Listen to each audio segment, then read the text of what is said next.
Does Holly want to recap the events of last session for us, please? I knew you were going to pick me. I knew it. So last session, we were asked to transport a chest by the Duke, and also we were directed by the Colbalt Trout to go see the Duke about this.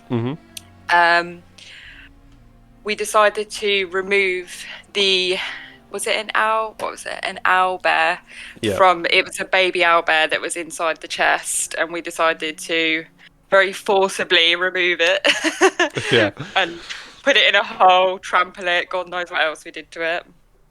I think it was in the process of doing that we was attacked, or during that time. Yeah, we were attacked by the mother owlbear, which we defeated, and then to sort of throw them off the track, we made it look like the little owlbear had escaped. And then we carried on travelling, and we came across the goblins, and it was a trickster again, wasn't it? He made a fool of us. From Nilbog. Yeah.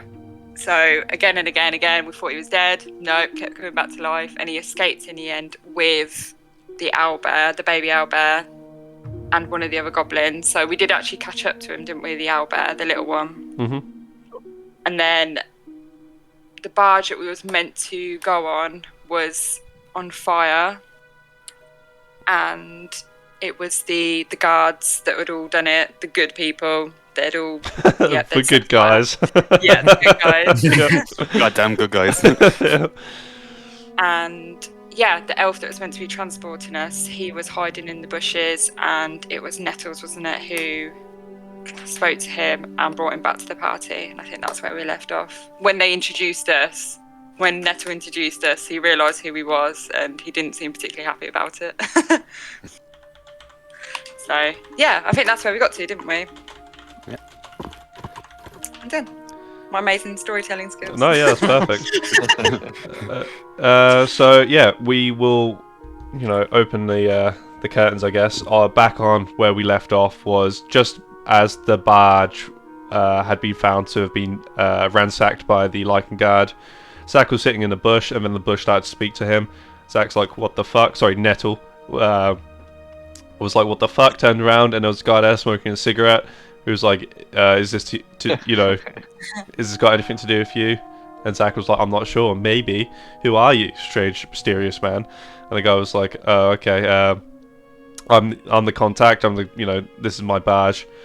And Zack was like, "Really? How do I know you're not one of these guards?" And eventually he agreed to bring it back to the rest of the convoy that is traveling towards Westerwatch. And he found out you was the Bronze Lion, and he seemed to recognize you to some degree. And that's where we'll pick up, with him standing at the back of the cart, kind of a look of flabbergastement, I guess, on his face. His cigarette just falling out of his mouth onto the floor. Okay. And as we're traveling, I'm going to address him, and I'm gonna. Sorry, did he actually give us a name to address him by? No, he didn't. He didn't ask one. He hasn't. What can I call you? Well, I'm not sure if that's pertinent information, to be honest. I do realise that you are the company of the Bronze Lion now, so surely you'd want my company name. I'll do. You can call me Kindness. Kindness. You call me Thunk. Interesting. How'd you get that name, Funk? I don't know. It was just given to me. He's like, "I'm not too sure. Me not speak good." So, I see you recognized our insignia. What do you know of our company? Well, I've been an officer in the past a few times. I think I was last with the company about 100 years back. I see that 100 years back. Yeah, I see it's come some way since then. He looks around at the less than 10 individuals and the cart. Gathered, yeah. I take it this is Jesus. a single squad, a unit. This is what remains of the company as it currently stands. And his eyes kind of shoot up in a sort of like, wow. Well, even when I was last with the company, there was they weren't doing great, but I didn't think it would be this bad. Who was the commander when you were with them? He was called Lionheart, I believe. You know. Yeah. Go figure.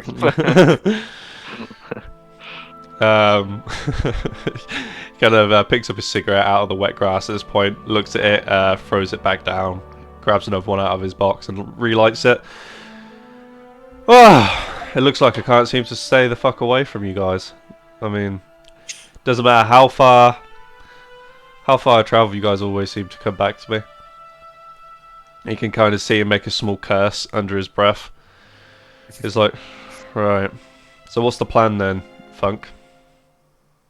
Well, I suppose we go to this spare barge you talked about. So we'll have to travel past the guards into Westerise or Westerwatch. Sorry, at the moment, are we traveling or are we just waiting? So it's just the road. Yeah, exactly. You guys pulled over into the road, and Nettle went off to check out the barge because Jordan saw through Asta's eyes smoke coming from the river to the east. Okay. So either we can make haste and travel through the forest, although we won't be able to travel very far considering I'm just guessing it's pretty dense. We've got carriage. Yeah, That like makes sense. in the past, Sparkles has done some history checks on the Greyfell Wilds. It's going to be like a day to travel there at the least to get to the forest line, and it's not the most. It's not like your neighborhood forest. It's not like you can walk through it particularly well. I think it's got quite a bad reputation in these parts. Captain Tunka, I suggest we pull in for the night and maybe get Sparkles to cover our tracks and just let the guards pass. Have Aster keep an eye out, and as soon as they pass, we make for the village. Good suggestion, Uncle. Yes, let's do that. So Sparkles, if you'd like to cover the tracks, Yeah, we so can. I'll cast Mold Earth. Just like I think- Fireball. I think we could all use a long rest as well after our battles yesterday. So Definitely. And perhaps Candace here will have some stories to tell of the company. Oh, you volunteering? Are you? Takes a long drag of his cigarette. Nothing's changed. So yeah, you guys quickly make haste and start moving towards the Greyfell Wilds. You can see Sparkles behind you is adamantly checking any of the terrain around this area and using mold earth to just kind of retexture it with a natural sort of covering, getting rid of the wagon marks as you make your way through this muddy field towards the north. And you guys won't get all the way there today, but you'll make a decent chunk of progress as the majority of the afternoon into the evening you'll be travelling until it comes to nightfall and you set up the camp. Once again, who is... I assume you're going to get Aster to kind of just fly around the area, keep watch, Sparkles? Yeah. Yeah. I'll keep her on patrol of the area. Would you like to roll a perception then, please?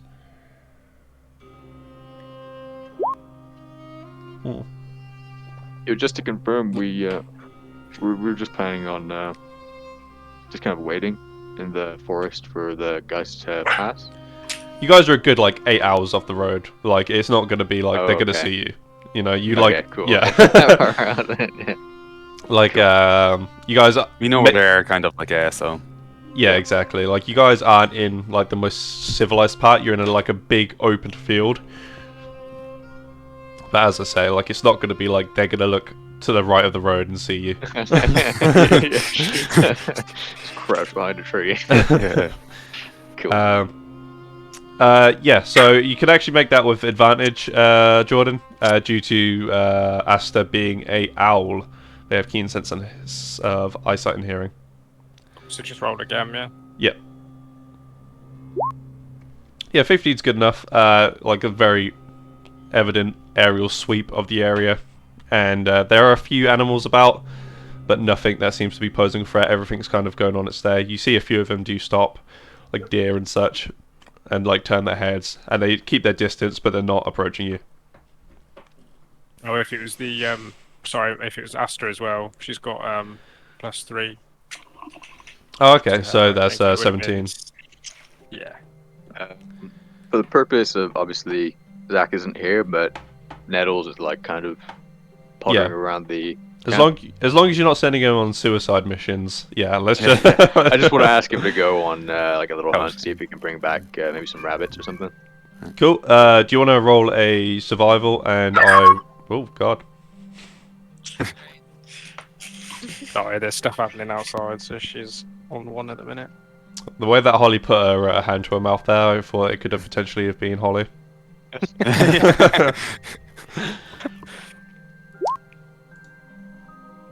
Yeah. So it's a bit of a shit night for Nettle. He's more of a forest hunter. Like he has been hunting in the open plains, but you assume at this point that anything that Nettle could have gotten, Asta's probably picked off for her own lunch today, her own din-dins. Nice. So yeah, he comes smack back. off the ration. Yeah, he comes back empty-handed, and then yeah, everyone if you'd like to subtract a ration.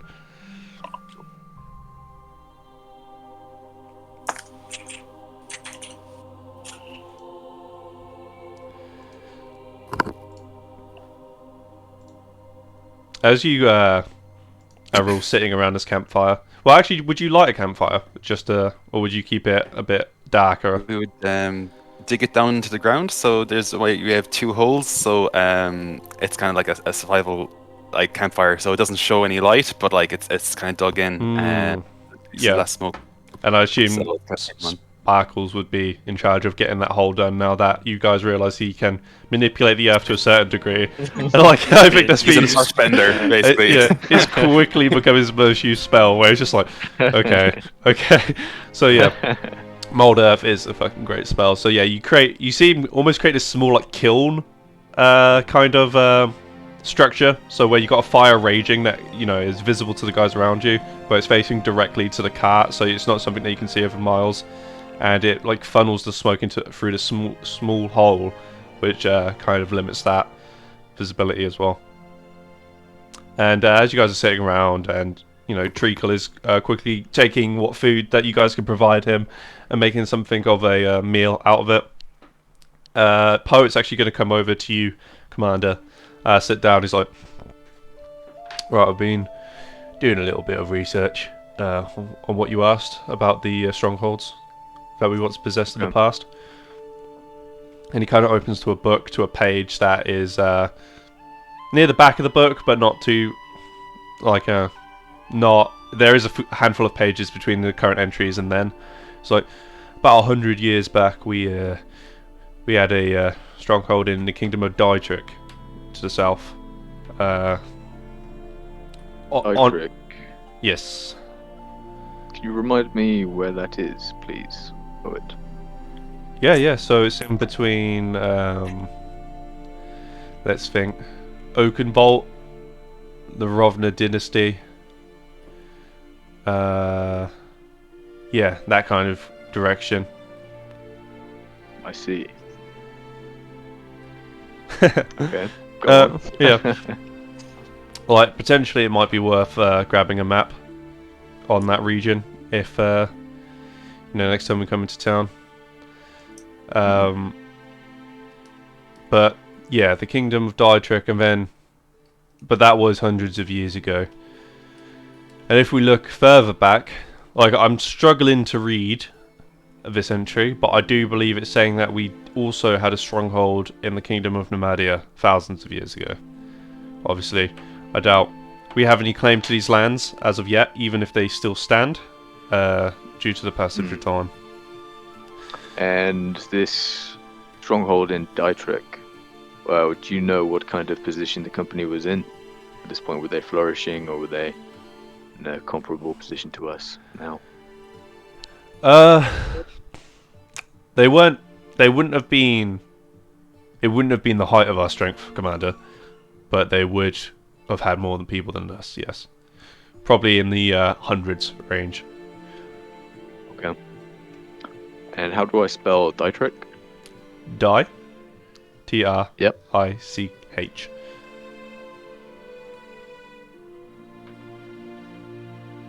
Cool.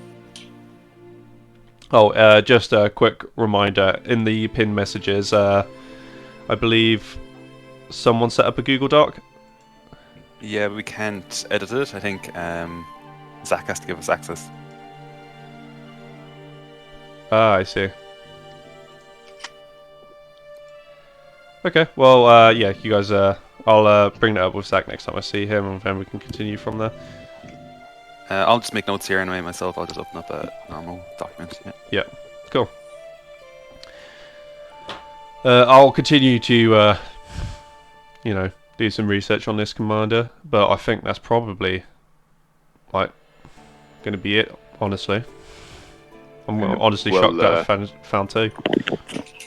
If everybody's in agreement, once we've finished what we currently need to do, we could make our way towards there. Whatever you say, Captain. Uncle's got his feet up again, smoking his long bottom leaf. Very chilled out. Yeah. Kindness. You said you were with the company about a century ago. Would that have Mhm. been where the stronghold was Oh, you mean in, like, the place during and your time? time? Oh no, we didn't have a stronghold when I was with the company. I see. Poet clarifies that a bit further. He was like in the hundreds of years ago. Okay. Yeah. And then Uncle kind of speaks up and he says, "Since you've lost your last," he kind of says, "kind of company. Would you like to come with us for a few days? We could use someone with your skills." You kind of Be see interested in him kind of that. roll his eyes, take a large drag of a cigarette, and he's like, make a persuasion check. I'm going to stand beside Uncle, and I'm going to say, indeed, you do seem quite savvy. We could use your help. Okay, make it with advantage. Or just a one roll, because obviously I'll, Uncle. Yeah. Yeah. Oh. I guess I don't really have any choice. I mean, it's either this or you're going to take me back to the Lycangard. Yeah, I'll roll for you for a couple of days. Nice, glad to have you. So, What name were you under before, under the company? and you kind of... Was it like Flunk or... yeah. I think we'll stick with kindness, to be honest. I mean, it's not my name, but it is a name that holds some meaning to me. Something Glad that... to have you at your side, kindness. He kind of nods his head. Alright, so I take it that I'm not getting reinstated to my rank of officer, am I? Well, maybe if you stick around with us for a little while, we'll see what'll happen. He kind of leans over to the chronicler. He's like, Chronicler, is there any precedence that I'd be an officer if I was to rejoin the company? And Poet kind of looks at him and is like, no. It's been 100 years. Come on, kindness. Yeah. I was like, fair enough, worth a try. Don't ask, don't get. And he kind of leans back. He's like, right, so Dietrich. What's in Dietrich for us anyway? Apparently, this is where we had a previous stronghold a few centuries ago. So I take We're it. looking at rebuilding the company. Yes, I would probably agree with you there. I mean, he kind of gestures to the open field around him. He's like, not exactly at the greatest point in history, are we? Indeed. Or not at our worst either, so... So, tell me a little bit about yourselves. There's only, a handful of you here. How did you all end up becoming a part of the company? You know, I know it's not strictly in Coof, I should say, to discuss the past before the company, but I am very interested in that. Well, I was born about maybe how far away from here, and then Uncle just starts going off on a very long history his whole life. Yeah. Actually, that's something to bear in mind. Is that Uncle? I believe you're actually born in Diedrich. Oh, so yeah. Uncle. Well, Ray didn't know that, but Yeah. so what? Sure, I would know about it then. So Diedrich is the city that I grew up in. Is that right? That's the kingdom. The city that you have been born in would be Ungebrocken. Can you spell that for me, please? What was that? Say that again. So Ungebrocken, which is the capital of the kingdom of Diedrich. Sounds like they do like a good beer, like a good German style beer. Yeah, it was Ungebrocken is German, so. Alright. Yeah, they're very much the powerhouse, I would say, in the west. Sorry, in the east. So would I know how to how far it would be to get there? Like, potentially I could sail there from when we get to the main capital on the map. And let me check here. Lincoln Meadow. So yeah, you could definitely sail there. You're probably going to have to get a bit more of a steadier ship than a barge that you're using to get to Needleruff. But you could charter a ship to Ungebrocken easily. It's one of the largest ports, if not the largest port on the continent that you're aware of. The only one that could probably compare is another Diedrich city, which is Letzelu, which is a technically like an almost like a City-state kind of. yeah, exactly. Like Venice. it's a part of the kingdom, but it's run by a viceroy, which is like so it's kind of got a bit of independence there. Yeah. So I say to Tonks, like, as soon as we get to Lycan Meadow and drop Princess off, and if we, have some money made, I can easily sail us, charters, try to get us a ship. Perfect. The location. So. At this point, Princess will kind of stand up on a rock, and she's like, "You're not planning on leaving me, are you?" We very much like your company, Princess, but we do have to send you back to your family. It is not, a company isn't not the right place for you, sadly. How old is Princess, roughly? You would say around the 8 to 12 range. Yeah. She's like, "Well, I'll yeah, go on." so I'll just go over and give her a hug and just comfort her, make her feel a bit better. Make a Maybe- charisma check as she you can see tears welling in her eyes as Uncle's like, "Now, child, simmer down." No, it's very nice. Yeah. Yeah, just remember to do the straight charisma roll instead of charisma save, because sometimes there's they do have different modifiers. So you could just press. Yeah, there we go. So we'll just take the first roll and put it down to 15. So yeah, you quite easily comfort her. Even though, as you said, Uncle, you're not intending to be mean to her. Like, she does take it a little bit personally, and Wolfsbane comes over and, like, for the first time ever, she doesn't set something on fire that she touches, and she kind of gives her this comforting embrace, and she kind of steps down, and you can hear her, like, bumbling to herself, like, "It's not fair," as Wolfsbane slowly escorts her back to her sleeping roll. Maybe in a few years, Princess. Yeah. When you get to 13, we'll consider your application.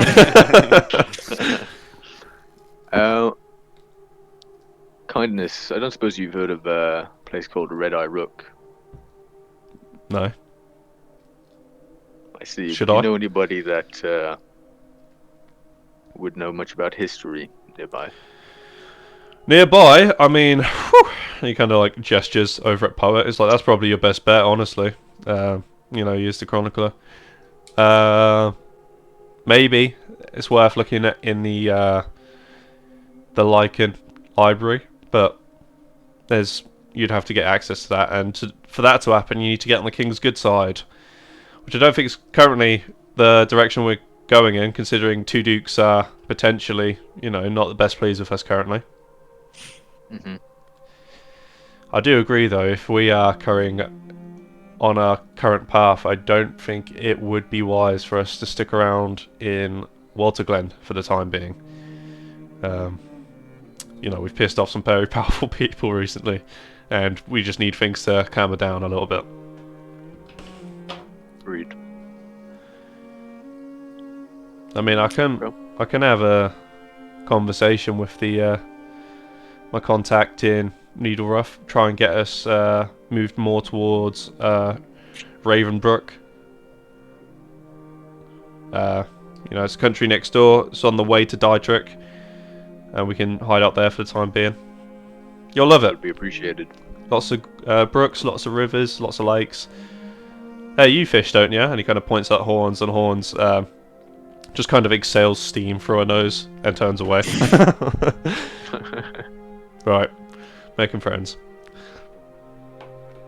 So yeah, what about you, Elf? And he kind of gestures at you, Sparkles. He's like, what's your story? You don't really see many Eladrin anymore. Well, some of us wanted more than was just in the Fae, so yeah, So ventured out. you're from the Fae then? Yeah. Wow. Yeah.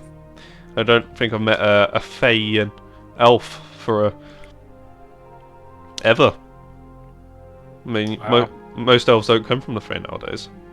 I mean, if Too many of my old kind tend to stay in their home, but wasn't for me.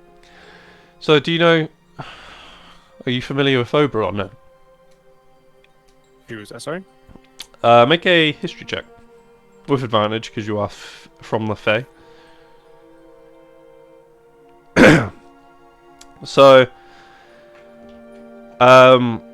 this is something that is stepping on almost like a myth in the Elven world, but King Oberon is the king of the elves, the original king of the elves. He lives in the Fae, and due to events that happened thousands of years ago, he is noted as being particularly cold towards the elves that live on the material plane.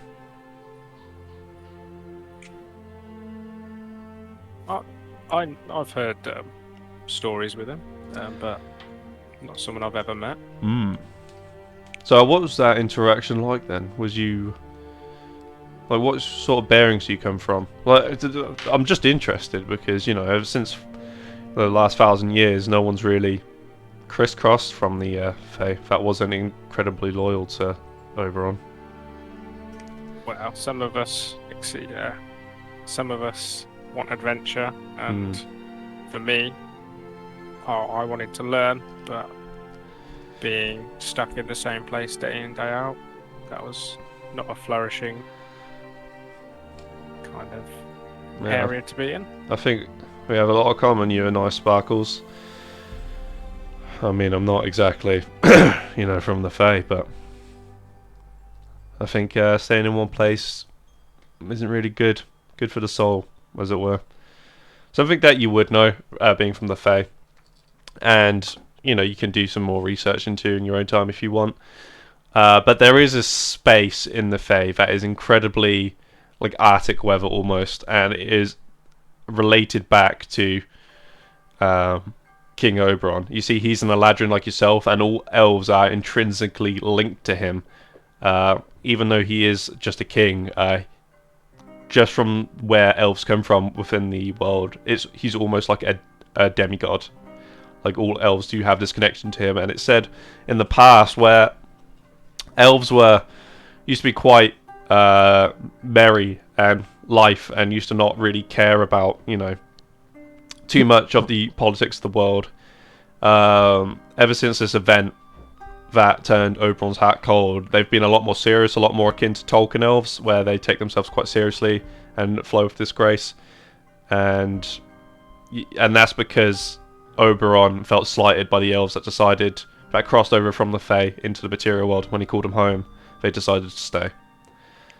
And it's actually incredibly rare to have an Eladrin that isn't permanently in the winter state because of this. Ever since this event, Oberon himself, who is an Eladrin, has always stayed in that winter form. So you would know if it's a being that you are an Eladrin, Jordan, that you're quite an outlier. Typically, Eladrin don't change forms like you do. They usually either stick in one or they are in the winter form consistently. Have them making holes in the ground. I'm an earthbender, but you know. Yeah. Being an elf as well, would I have a connection? Is it all elves Yes. regardless of? Okay. You would. As I say though, it's almost teetering on the point of a myth at this point. It's like almost talking about, you know, for your English, like you could be, you know, one of the previous kings could be King Arthur, but you know that's a story. It's almost on that verge of things. But there is a documented historical evidence of like elves becoming a lot more serious in recent days, and that's not saying that all elves are like, you know, can't have fun and don't express themselves in a merry capacity, but it used to be a lot more common before the split.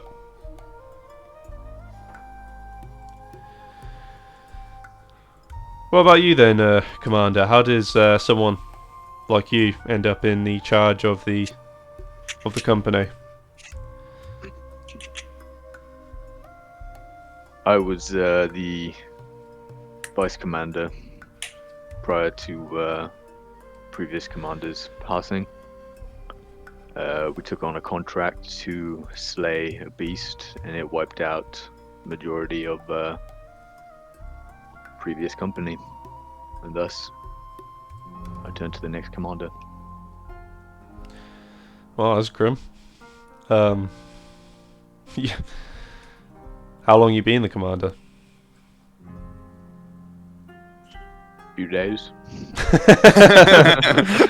It's been a few weeks though since the travelled overseas, so Yeah, 2 weeks. Yeah, it's been roughly, I think, about 3.5 weeks, maybe a bit more. At this point, he kind of looks at you, Uncle. He's like, "What's your story? Don't typically see any hobbits in the company." I joined just before the aforementioned a contract that wiped us out, but I'm quite new to the company as well. But I've travelled, I've seen around, and it's just it was a good way to see more, travel with some good companions who can handle themselves well. A hobbit that likes to travel. Never thought I'd see the day. What about you, other elf? Just gotta go to the toilet. Well, I was actually looking for a group of good people to kind of escape from where I was, because I was actually praying in a nice chapel, and then this group came along. But I'm beginning to realise, like, no offence to all of you, but you may not have the same values as me morally. But I'm seeing a lot, and I'm glad I'm on this journey. But I can tell that you come from money, actually. So where were you before this chapel? We'll just say I do come from money, and I do come from a good background, but that's all I'll say. Until I know you better, don't really want to go into it right now. Fair enough. Can't really force you to talk to me. Lovely. Where are you from though? Out of curiosity, or is that what you're currently saying? The extent of the matter for now. We'll leave it there for now. Right on. Lovely. Well, it's been a pleasure talking to you, Lieutenant. I think the commander is nodded off. So, would you like me to take the first watch, or? Yeah, we'll take it together. Lovely. Lovely. It'll be good to have a chat. I think you're probably the only one here who isn't depressing.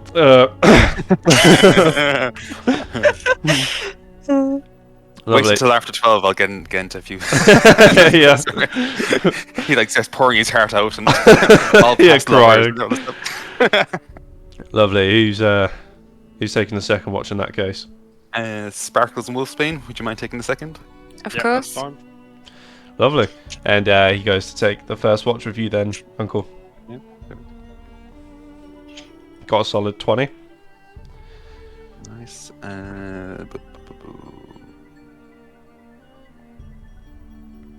Sorry, it's just been a little slow. Obviously, you make yours at disadvantage just due to being Let's your roll hobbit again. self. Yeah. That's solid. Yeah, so 20 anyway, because that is what he rolled. Yeah. And you guys have like a brief conversation about his his introduction to the company, he first joined about 400 years ago. Left when, and he doesn't really go into it too much, but he just explains it away as life pulling him in a different direction. And then, again, joining the company later on, rejoining the company when a friend of his signed up. He signed up at the same time, and leaving again when that friend passed away. Then, obviously, leading up to now. And can I ask about the Cobalt Trout as well? I'll just say, kindness. How do you find Cobalt Trout? How would you get in with them?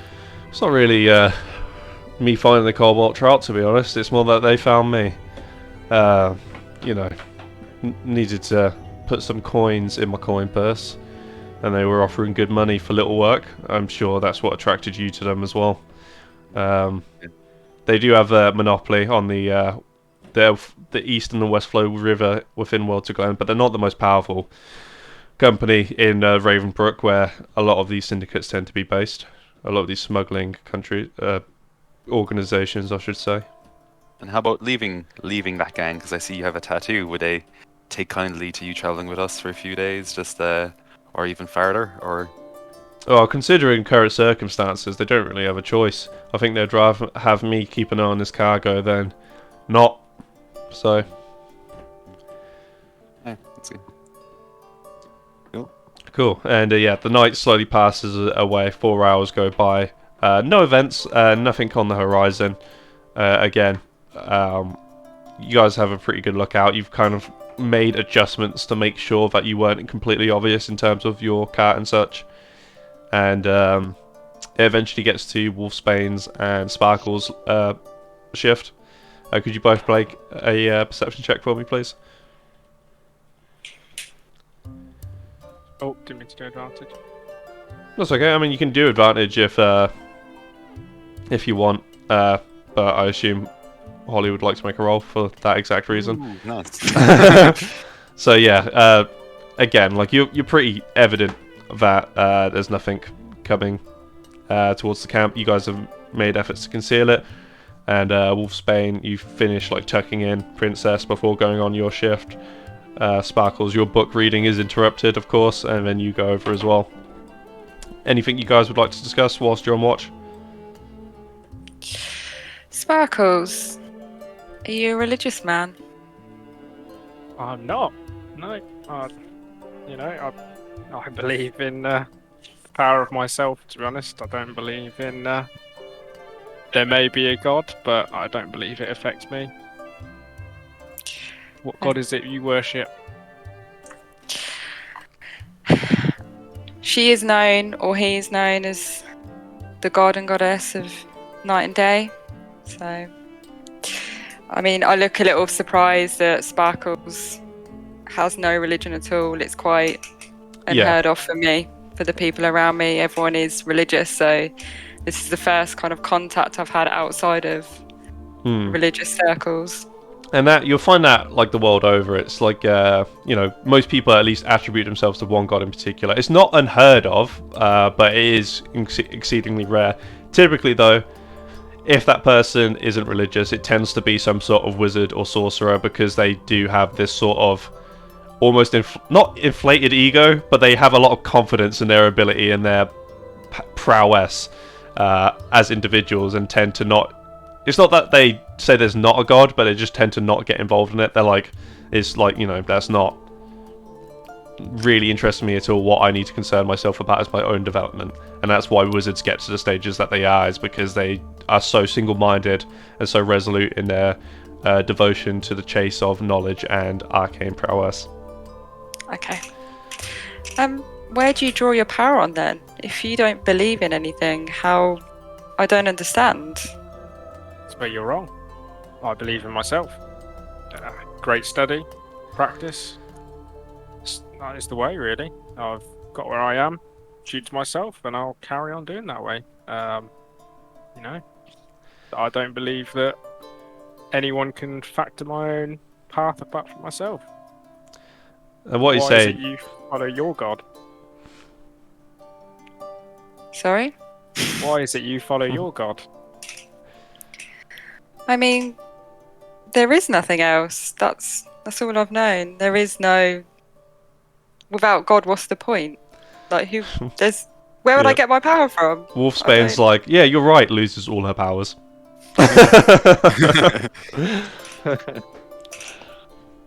But yeah, I've never thought about it that way. I've never. My God is my power. If you take that away, I've got nothing. Well, Can't set anything on fire if you don't pray. But yeah, what they're both saying is very like typical of like the standard people, like people who practice worship typically have done so their entire lives, have done so because everyone around them does so, and you find communities tend to all follow the same deity because of that. The 10 being super prevalent, and what Jordan says is right. Like with wizards, it's not a case of they are the source of their own power, like, but it's not, you know, like there's a well that they draw from. That's inside of them. There's something known as the weave, which is this like almost like magical force within the world. It is very occasionally it's just like the magic that flows through the world, and Jordan will draw upon that, and he knows how to draw upon that due to his study. Very much with wizards, what Jordan said is true. Like they just literally read, and one thing comes to another, and you know they eventually can cast spells. Perfect. Yeah. Sparkles, if you got any books that I could, I don't know, relating to what we're talking about, maybe I could find out more. yeah, I've many books you can read. I'll throw you some. Yeah, what are you interested to learn? Everything, anything. I mean, the only books I've ever been allowed to read are religious and, praising my goddess, my god. Fireballs 101. Yeah. So yeah, if you've got anything I can read, I'd really appreciate that. Yeah, more than happy to. Here's I'll show her my spell book. Your pine cone. My pine cone. Is it written on the pine Is it- cone? Yeah, so mine's Is this like an kind of like unconventional one. It's like a pine cone, but it's like I've burnt the spells into each tip. So when I read it in the morning, I literally like flick it around and kind of feel them. That's Oh, dope. that's cool. Yeah, that's very cool. So, yeah. Is this sorry, like a private conversation? Are you guys kind of like sat away or? Yeah, everyone's currently asleep and they're on watch. Okay. I mean, you can be awake if you want, but you're gonna struggle with your long rest. Yeah, I don't. My long rest. Cool. And yeah, night slowly turns to day and a drizzle starts to begin as the morning approaches. You can see, again, due to his elven blood, that kindness is very evidently awake before everyone else. Same with Wolfsbane Sparkles. And they're just kind of going around their morning routines. You see very much that kindness. Cleans his weapons, repairs any if needed, and chain smokes like a fucking, a villain. Before everyone else wakes up. Alright, so back to the road then, I guess. Let's, unless you guys wanted to go back through Bovenloft. I think we should push. Well, it's up to you, Captain Tunk, but I think pushing ahead would be best. Agreed. Not going back towards the Duke. Let's move forward. And he's like, right, well, let's keep going. How many days out are we? Do you know? 1 day. 1 day full ride on the road. Yours are probably a couple days now due to the detour. Okay. And he's like, fair enough. I'm gonna drive the cart if you don't mind. I mean, I mind a little. Uncle, you've been driving it, Uncle, have you? Yeah, I've been doing it, yeah. It's like his thing at the moment. Yeah. But he says he can hop on beside me if he likes. Keep me company. Make a persuasion check. He's also asking to be an officer, so like. Yeah. Stepping on my toes. Yeah. So yeah, like obviously he can't, he doesn't outrank you at all, and he does respect. Like he's completely outnumbered. He's going to have to respect what the company says.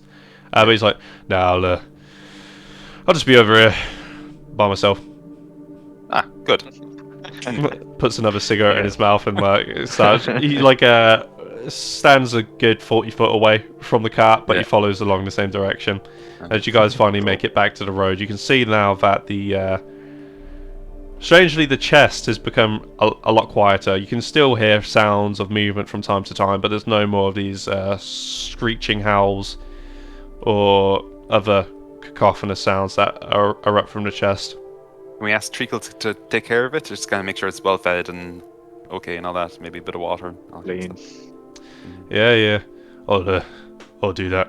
He kind of relies on horns to catch him these fish. You notice as you get a little bit further away from Bovenoff, the fish quality does improve dramatically. However, you can only imagine like the quality of the fish that would be upstream from Bovenoff compared to this like very waste-ridden stream. Okay, as you guys are traveling, who's doing what? Sorry, Uncle's on driving as usual. Yeah. Yep. I'll be in the caravan reading. Well, you'd actually find that the caravan at the back is fully stocked at the moment due to the... Oh no, you broke one of the chests. Yeah, you could definitely fit people in the back. I'd have Asta kind of like scouting though as we're riding on. Can we still have Nettle scout ahead? Would that be alright? Yeah. Just doing... I'll Ooh. No. It's not great when you don't know. He unfortunately well, actually he does get advantage on stealth. So he goes off at the beginning of the day, moving at a slightly faster pace than you guys, and returns. He's like, no, it's all clear. And if you'd like to make a perception check with advantage, Jordan, for Asta.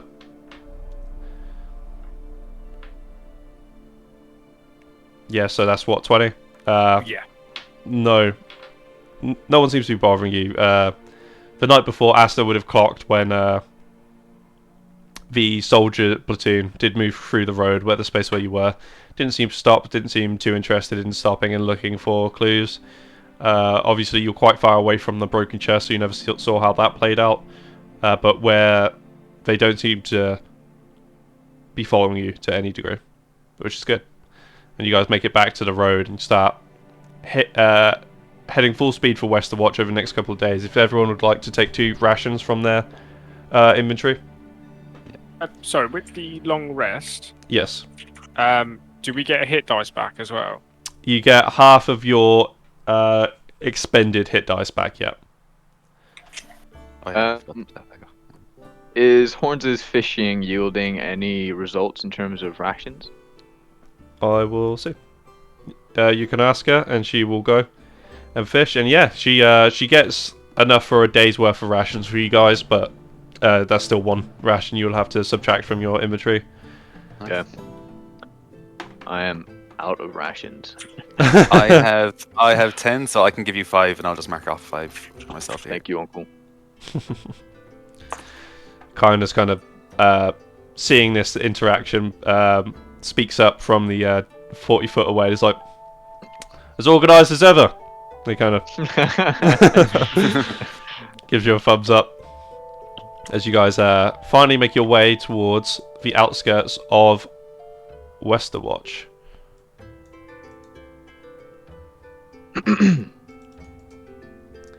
See, Westerwatch is a very, again, small, well, a regular-sized town, I would say. Bovenoft is a little bit bigger, but this is still nothing to affront that. You can see this large walled structure that dominates the action and actually encompasses the river as you approach. Weirdly, you can see that the defences on the... I say weirdly, but the defences on the western side of this town seem to be a lot more structured, detailed, and stronger than the ones on the easternmost side. If you'd like to make a history check for me, John. yeah, you would notice this is one of the settlements that actually sprung out of the Age Without Dawn as refugees headed this direction. When they started hitting the coastline, Westerwatch was built, and even though it is firmly planted in the east, it's named as such because all eyes in that day and age were on the west to make sure they weren't getting encroached on by the demons that roam the land. Now, as you start filtering through this west gate, what's everyone doing? You can see again the Lycan Guard are not apprehending, but searching caravans. Challenging people, looking at paperwork and such. Kindness, would you know any way into Westerwatch where we could avoid the guard's gaze? Yes, I do. Do you have a barge that we could utilize to get in through the river? I can have a chat to a few people, just see if I can just to get us into the city or to town. Yeah, well, be my guest. You do see that there's a very few barges that are making their way through the river, and you kind of, as you get to the river, do you want to make a charisma check as you kind of shout at them from the shoreline, trying to get their attention? Yeah.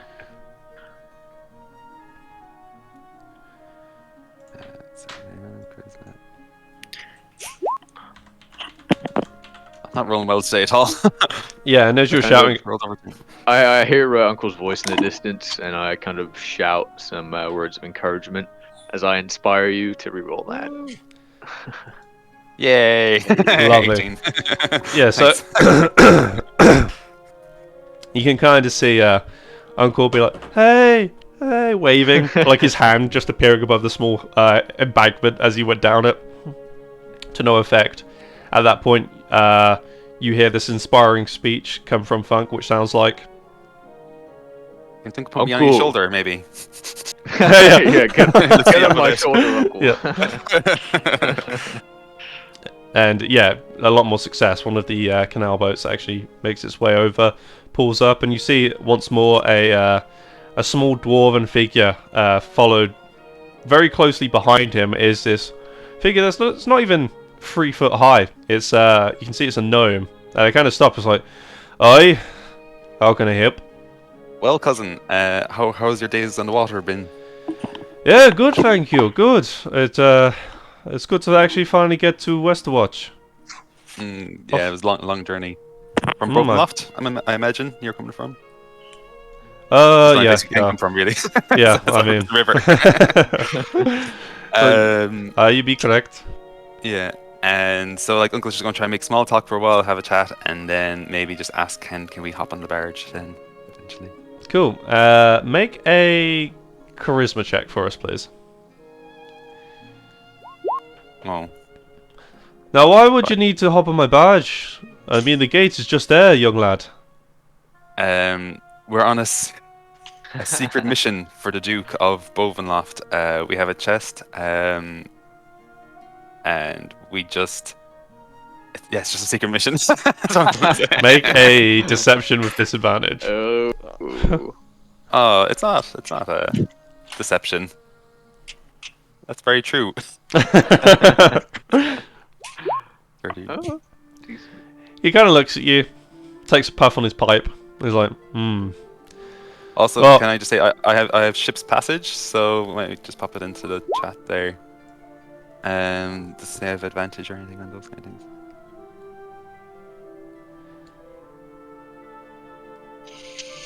Yeah, so I think that's particularly ships that you would have affiliation with. So you would Okay. be more Dietrich Navy affiliate. So if you got to one of the one of those cities, you could very much gain passage. This is just a canal boat. It's very unlikely that you served on this boat during your tenure on the seas. Yeah. He kind of looks at you and he's like, "I'll give you passage. I would hate to, aggravate the Duke, especially from being in contact with his agents that he obviously has in high esteem. That being said, I am a working man. I need to put food on my table. I guess what you could say is I would have to dump a lot of cargo to fit you and yours on. Maybe you could remedy Battery that critical. problem." It is only a few maybe what is it, 100 meters down the river. You can leave some stuff here, and how about 50 gold, just a passage into town. We're over and back in a few minutes. And you can kind of see him lean over to the top of the canal boat where him and the dwarf, him and the gnome are slightly more on their equal height, and they kind of go away and have this conversation. He comes back and he's like, 50 gold pieces. Make a persuasion check. With advantage, because you are bribing him a hefty amount.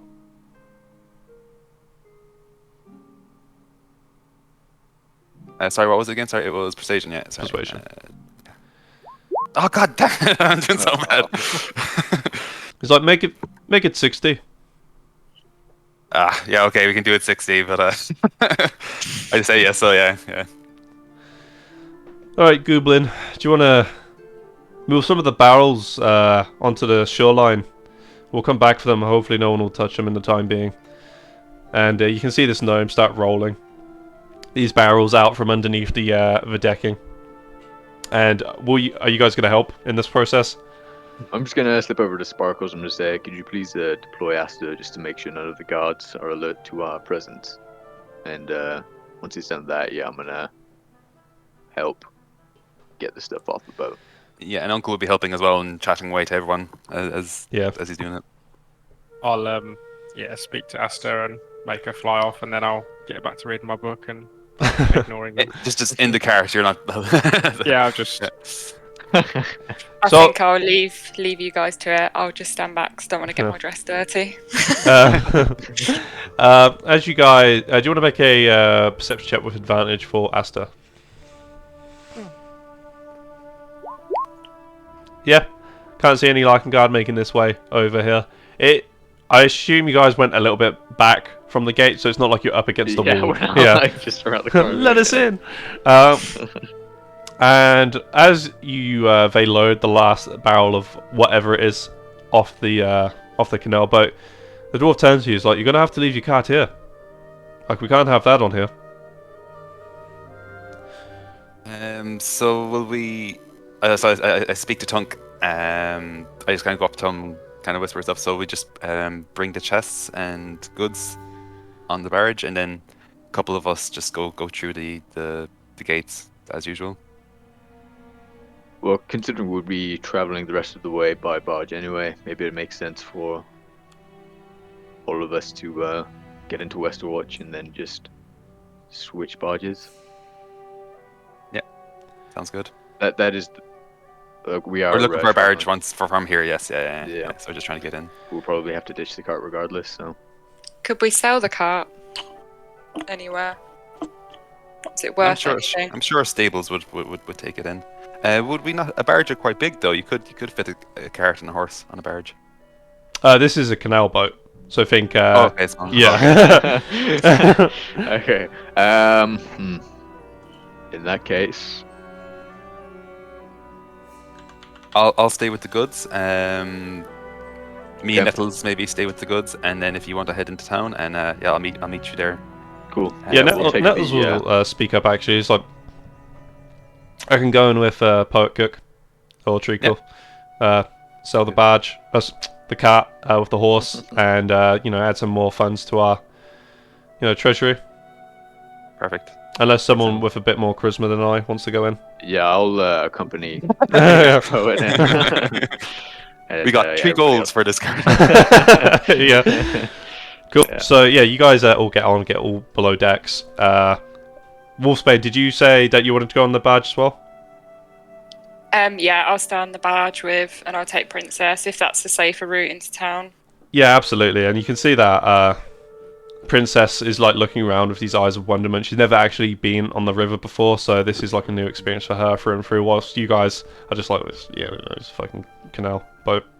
And as you go below deck, you see this very like homely sort of space. There is a clear section for cargo, but it very much is a home on the water. These guys definitely live on this barge, and you can see a kettle boiling with the gnome, and he's like, "Do you want some tea?"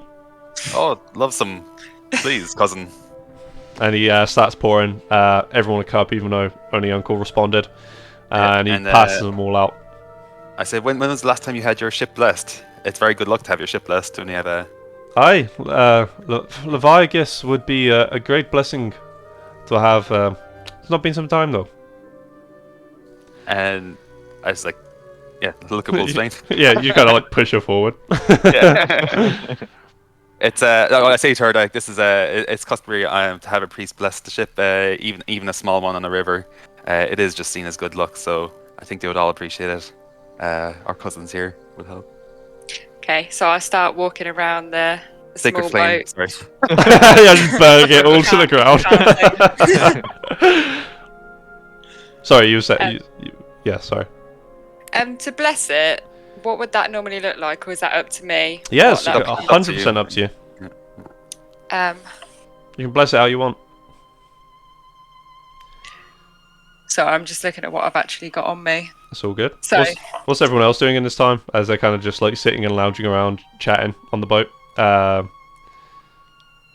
It's just me, Princess, and Oh, I'm there as well. Yeah, Wolfsbane Oh, sorry. Sparkles, and I think Nettles did come here as well because Funk is going to go with the like the support crew almost through the main gate. Oh, and Kindness is here as well. So whilst you're doing that, Holly, we'll go back to the gate. You guys are like still making your way into the town through this small caravan that's sort of being established outside as people are making their way through the checkpoint. And eventually you pull up Funk. Like, alright, papers please. Did the Duke provide us with any papers? papers would just be identifications in general, though, would it? Yeah. Yeah, I handed him my my license. Yeah. Like, are you carrying cargo or not? what do we have other than obviously the chest is no longer on it? Yeah. So if you provided him papers where it's like, yeah, you know, cargo for the Duke, it'd be a little strange that you have no cargo in your. Yeah. We bear pretty much an empty cart, and this horse. We're just looking to make a few gold. With what cargo? That's a bit. We're just looking at selling the horse and cart. Oh, this is the cargo. I see. Indeed. Make a general charisma check. Cool.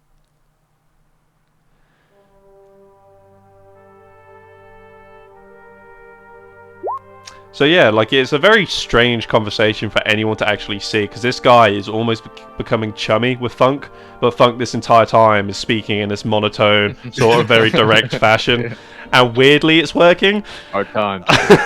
Yeah, it's like absolutely, I can't believe it. I fucking yeah, go right on through, mate. And Funk's like. And you guys find yourself going through this small street over a bridge and eventually to the square in the old district, which is sort of the focal point being this very large tower that kind of looks around this area. You can see most of the carts are making their way towards the docks on the edge of the square, and they're talking to the tradesmen there, some getting passage from barges and such to make their way further down south. And yeah, as we enter in, I'm just going to have a look around and ask maybe some locals where I can find some stables.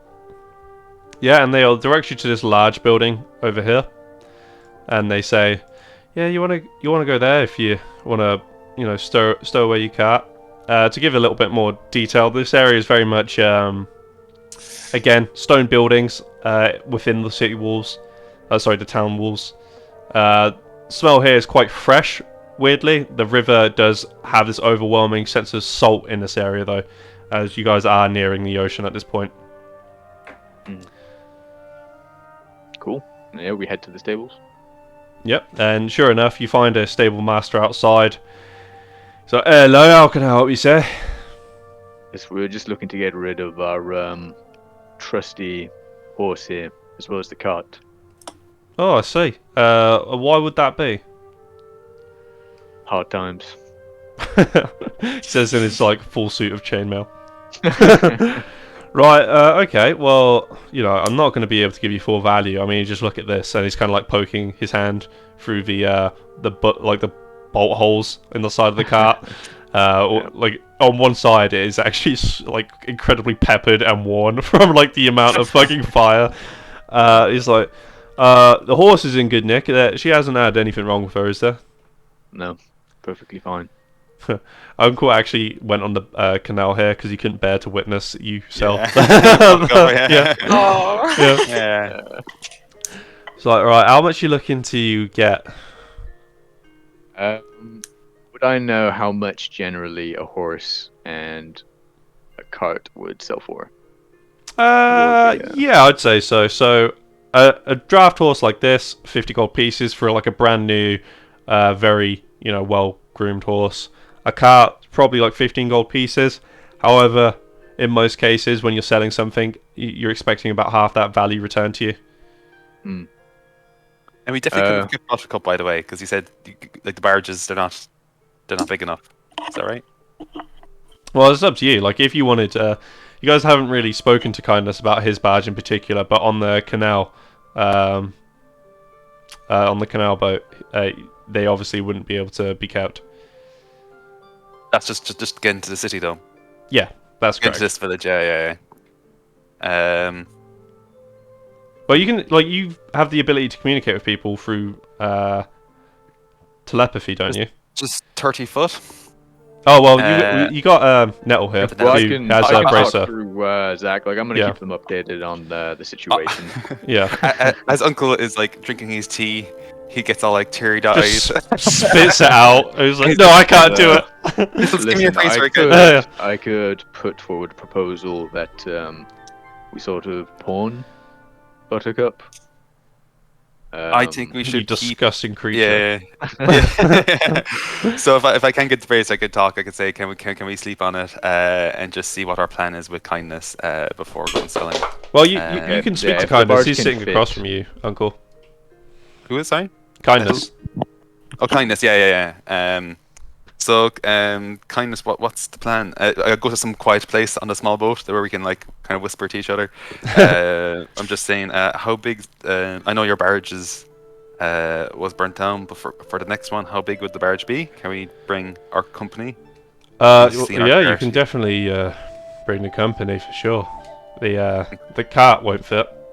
That's this is my secondary barge. It's not exactly the size of the first one.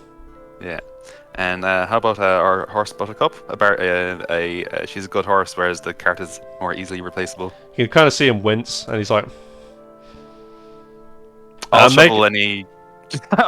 I'll do any shoveling needed. Uncle says. like, I guess we could fit the horse on. Yeah.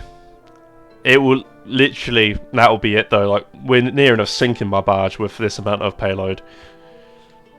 But I appreciate it though. Still. And he gives you a nod. And he Yeah. goes to light up a cigarette, and the gnome is like, "Put that out!" And he's like, puts Yeah. it back in his Rollington. Tucks into his gums like chewing tobacco and stuff. Yeah, just starts spitting on the floor. Yeah. But yeah, you get this. You get the vibe of this funk, and the guy's like, "Excuse me, hello." As Sorry, you're I like, was just having a think. yeah. Yes, sorry, a bit of a change of plans. Instead, we're just going to get rid of the cart, call it 5 gold pieces. Yeah, I'll take it. Done. And yeah, in that case, then I'll lead Buttercup back to the to where the barges are. And Yes. yes. Poet carrying his big book, which is usually in the cart as well. So. Yeah. You guys are gonna have a fucking owlbear, a fucking horse, like 10 people. Yeah, so as you guys make it towards the old district square again, you can see the canal boat pulling up, and all the people kind of heading off. You can see Princess is like, wow, absolutely time of her life on that canal. She is very keen to get back on the water as soon as possible.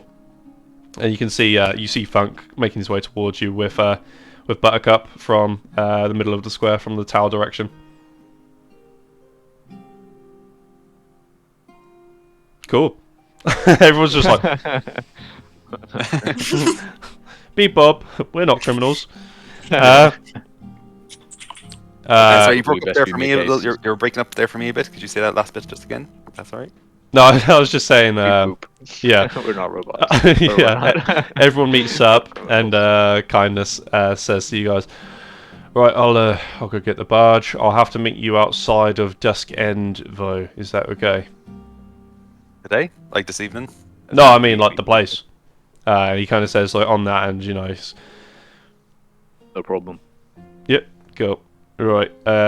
Obviously, if you guys need anything whilst you're here, get it. I would be careful though, because we have a chest with an owlbear in it, and we're supposed to be delivering it to this exact location. So, Indeed, I think it's best we keep to ourselves for the most part, unless Uncle, you'd like to do a quick run. I'll do just a quick run with Treacle for some rations. Just for the company, it could be a long journey. yeah, how many rations are you looking at? I'll get that now. 15. 15. Should we get 20? 20, yeah. So that's 10 gold pieces. If you get 20. Yeah, I sent it on to him. Yeah. That's Yep. fine. So yeah, just add that to your inventory, and he will get that to you by the day's end. And did you mark off Tunk about the 5 gold? Just keep that personally for yourself, because I think you're broke since the Covenant attack. I'm very broke. Yeah, so I just to let you know, because I'm not putting that in the group inventory. Cool. Could I take 10 gold from the treasury? No problem. Yeah. And I'll just buy some Incense. charcoal, incense. Yeah. Yeah, is that cool? Yeah, absolutely.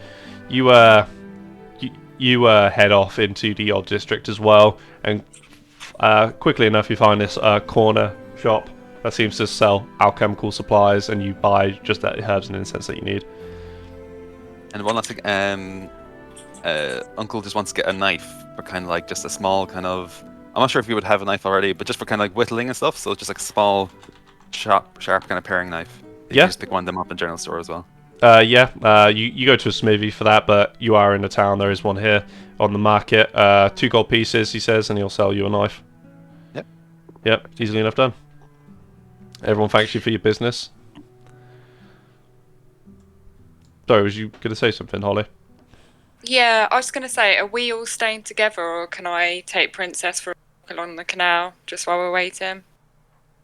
Yeah, well, as long as everyone else gives their blessing, I guess. Yeah, are you happy for me to go off and just explore the canal for a little bit? As long as you guys are careful. We'll be careful. We'll keep an eye out. Child, 8 years old, found dead in canal. No.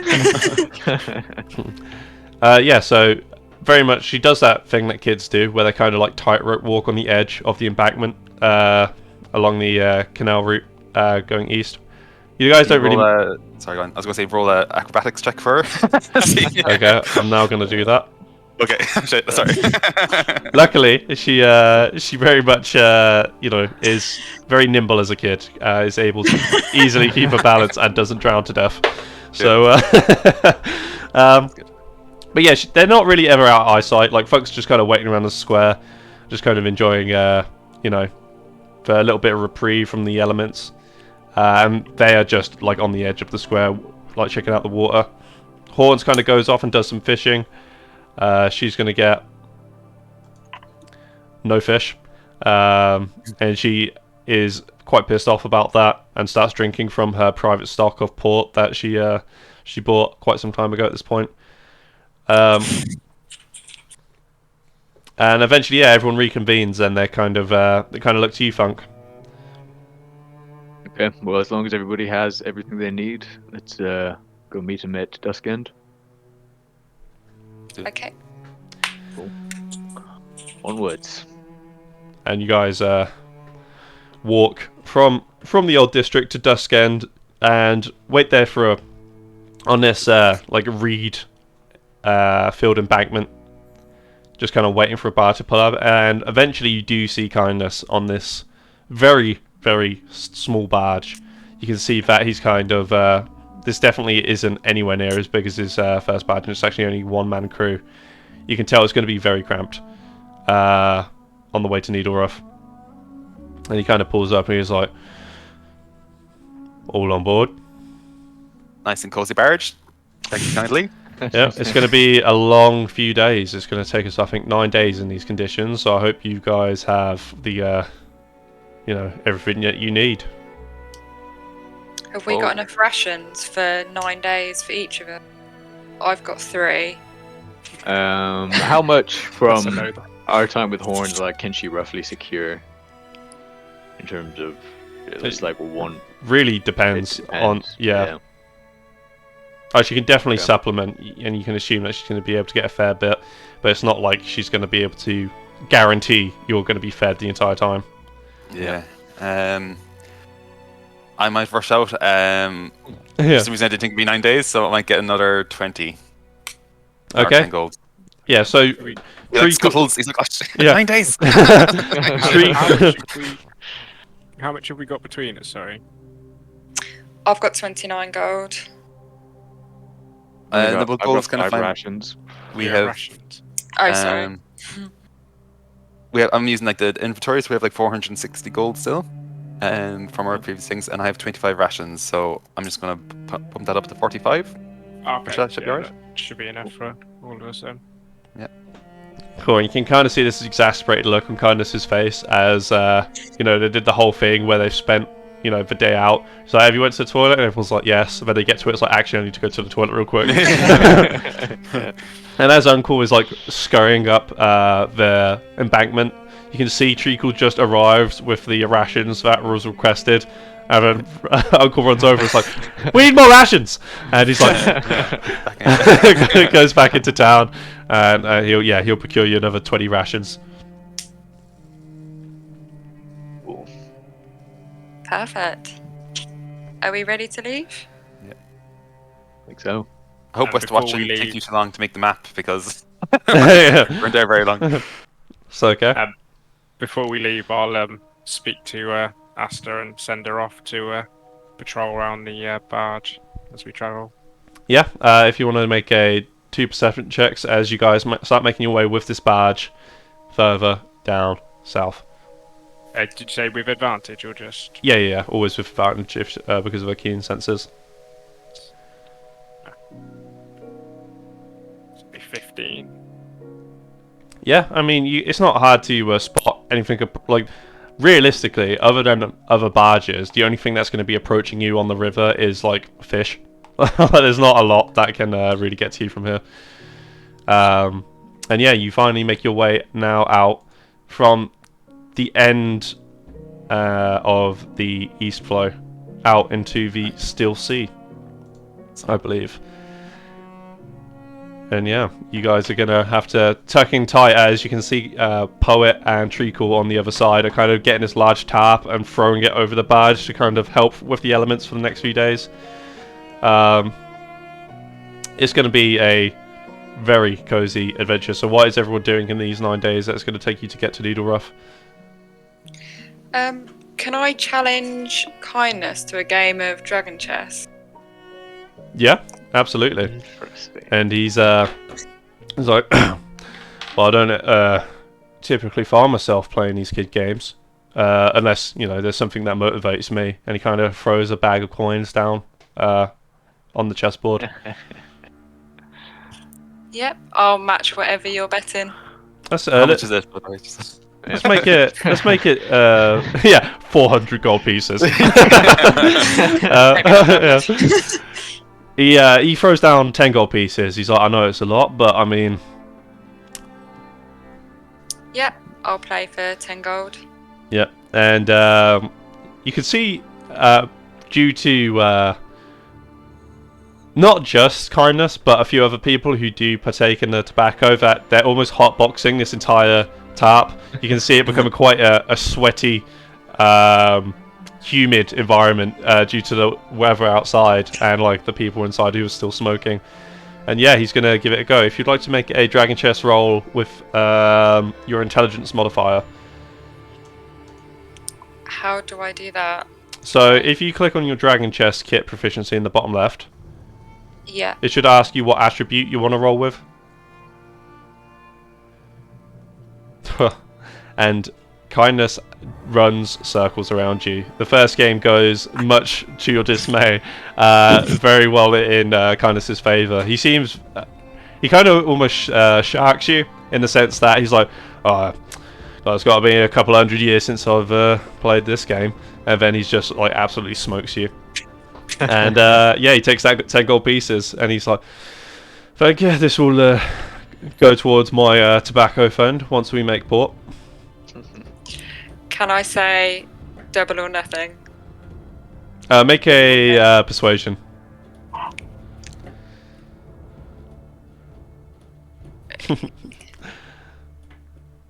He's like, yeah, we can make it double or nothing. So what are we saying? 20 gold pieces? Yeah. Yep. Alright. You sure you got that? Yep. Uncle just sweating. Yeah. And again, you guys see these two kind of delve into this game that lasts a couple of hours. If you'd like to, again, make a roll for me. Do you still have inspiration as well? Just in I case. do. Can I use that? Yeah, yeah. What do you say? What's the inspiring speech you say to yourself when you see halfway through the game he takes your queen? I say to myself, you can win this. You know better than this. You've won every match up to this point. You're not going to let this guy better you. Okay, and go for it. If you want to take out on your inspiration and roll again.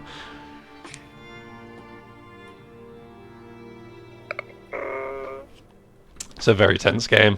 The queen is taken at this point, and you are struggling to fight back. You see, he's set himself up in a maneuver that he used the game before, but you still don't quite know how to counteract this particular game that he's playing. And again, this goes straight long into the night, but eventually it gets to a point that you manage to make a counter offense. You take his queen, you take his rooks, and you end up winning the game. You checkmate him probably 4 hours later. Bro, on that first roll, I rolled a 7, and then I was like, oh, she's won this, and then she was like 5. So yeah, if you want to add 20 gold pieces to your inventory. Thank He's like, you. well, it's nice playing. I guess, anyone else know any games since we're here? Thunk raises an eyebrow to Wolfsbane. He says, how about a friendly game between the two of us? No gold. Yeah, I'm definitely up for that. Does Funk have his own pieces? He does. He does. Yeah.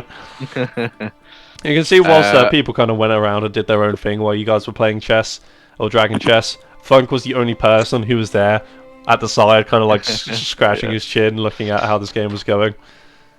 When it comes to, so if you're proficient, I get that you add your proficiency modifier, but what is there a stat that goes with it, or is it? Yeah, it'll like be intelligence for. It'll be intelligence on the for this one. Okay, cool. Oh, I had wisdom attached to mine. Okay, well, yeah, I mean, it doesn't matter too much. Yeah, okay. Yeah, Your I wisdom mean, if you intelligence guys, is the same anyway. Oh, okay. yeah, like, well, what do you guys think? I said intelligence, but wisdom does make a little bit of sense. Yeah. I mean, We'll go. It's the same for Holly. So what are you saying, Dylan? go wisdom. Yeah. Wisdom. Yep. Okay. So good choice, Funk. Yeah. So if you guys want to make a roll with wisdom, see how this game goes for you. Okay. Phew. Oh, Yeah. So do you want to describe how that goes then, Funk? Yeah, so you can see that I actually use an opener very similar to Kindness's.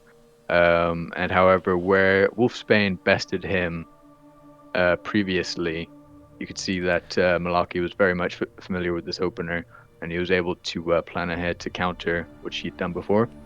However, as we're playing, I'm going to take out a little sheet of paper from my pocket, and I'm going to hand it over to Wolfsbane. So she's got an excuse as to why she lost. She was distracted. And I'm going to say, I'm aware you're a bit of a polyglot. Can you make anything out on this sheet? And you see what are to me very unfamiliar characters that I seem to have scribbled down on this sheet. Obviously, it's up to you, Jack, as to what they are, but... How do you respond, Wolfsbane? What is this? Like a piece of paper with another language on? It's from a journal I acquired long ago, and I'm unable to decipher much of the contents of it. I look at the paper and realise the language is Celestial, which I can actually read. Do I read it out? What the paper says? So, what you gather, Holly, and even though it is some of it in Celestial, it's very much the case of you still cannot completely comprehend and decipher the entire, decipher the entire contents of it. Very much you get the general gist of things is that this is being written by someone who refers to themselves as Ignatius. And it's quite carnal in its in the conversation that's been written down on this. It's very much about the whims of the flesh, the strength of the body, and it's yeah, exactly. You have that exact reaction. You're like, oh. So yeah, I go extremely red. And do you relay this? Yeah, I'm definitely not reading this aloud, and I quickly hand it back to Thunk. You see Wolfsbane after, like... Thunk, he looks at you with a confused expression. He says, well, what did it say? I'll put it this way. It's definitely not for children's ears. I see. And as you say that, you can see Thunk's face grows quite dark.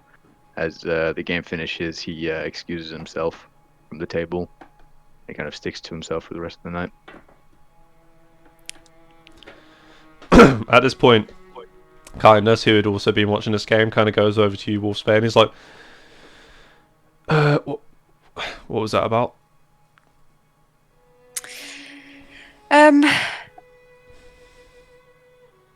Thunk asked me to read something for him, and yeah, it's something I'm not very comfortable with.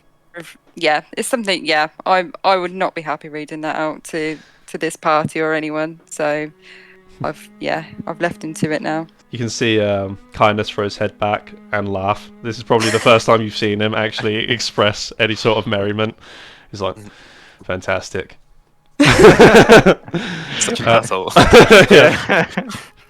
And he puts his cigarette back in his mouth and goes to, again, directing the ship, which I assume that you sort of take shifts with him, Uncle, being that you are fully qualified, expert on the terms of the ocean carriage. Yeah, so Uncle will be helping out a lot. He just kind of loves all that. He's helping out the crew, and yeah. Yeah, so it'd very much be the case of like 16-hour to 8-hour shifts. He'll do the 16, you do the 8. Because he's an elf, he doesn't need to sleep as much, so he's very much can pilot the ship for a lot longer than most. On his off time though, he does actually approach you, Sparkles. It's like, I see you sort of keep to yourself, Eladrin. And I suppose you fancy a gamble. Thanks for it. Well, how about a we've seen some dragon chests, and I've played that pretty much all yesterday. How about some dice? What do you say? Yeah, give it a go. So what we're going to do is it's going to be 21, but with dice. So do you know the rules to 21? Blackjack? Yeah, so get as close to 21 right, and then exactly split or stick sort of deal. Exactly. And he's going to roll his dice. So is it D... What is it you rolled? D6. D6s. Roll 3 D6 and then you go from there. And he's going to hit. He's going to hit. Ooh. And he's a gambling man. Oh. And he's like, yep. Now, Damn. yeah. Obviously, at this moment in time, you're not aware of this. I just thought I'd do this in the open, just so everyone can see, Jordan. So if you want to roll your starting through, Yes, 3d6. Yeah, I'll roll another. And another. 5. Oh. Probably hard. 14, 16. Yeah. For another. Oh. I'd stick quite confidently, yeah. thinking that I'd Yeah. smashed out the park here. And at this point, he realizes that he hasn't bet anything, and he's like, "Well, I guess this is the warm-up game."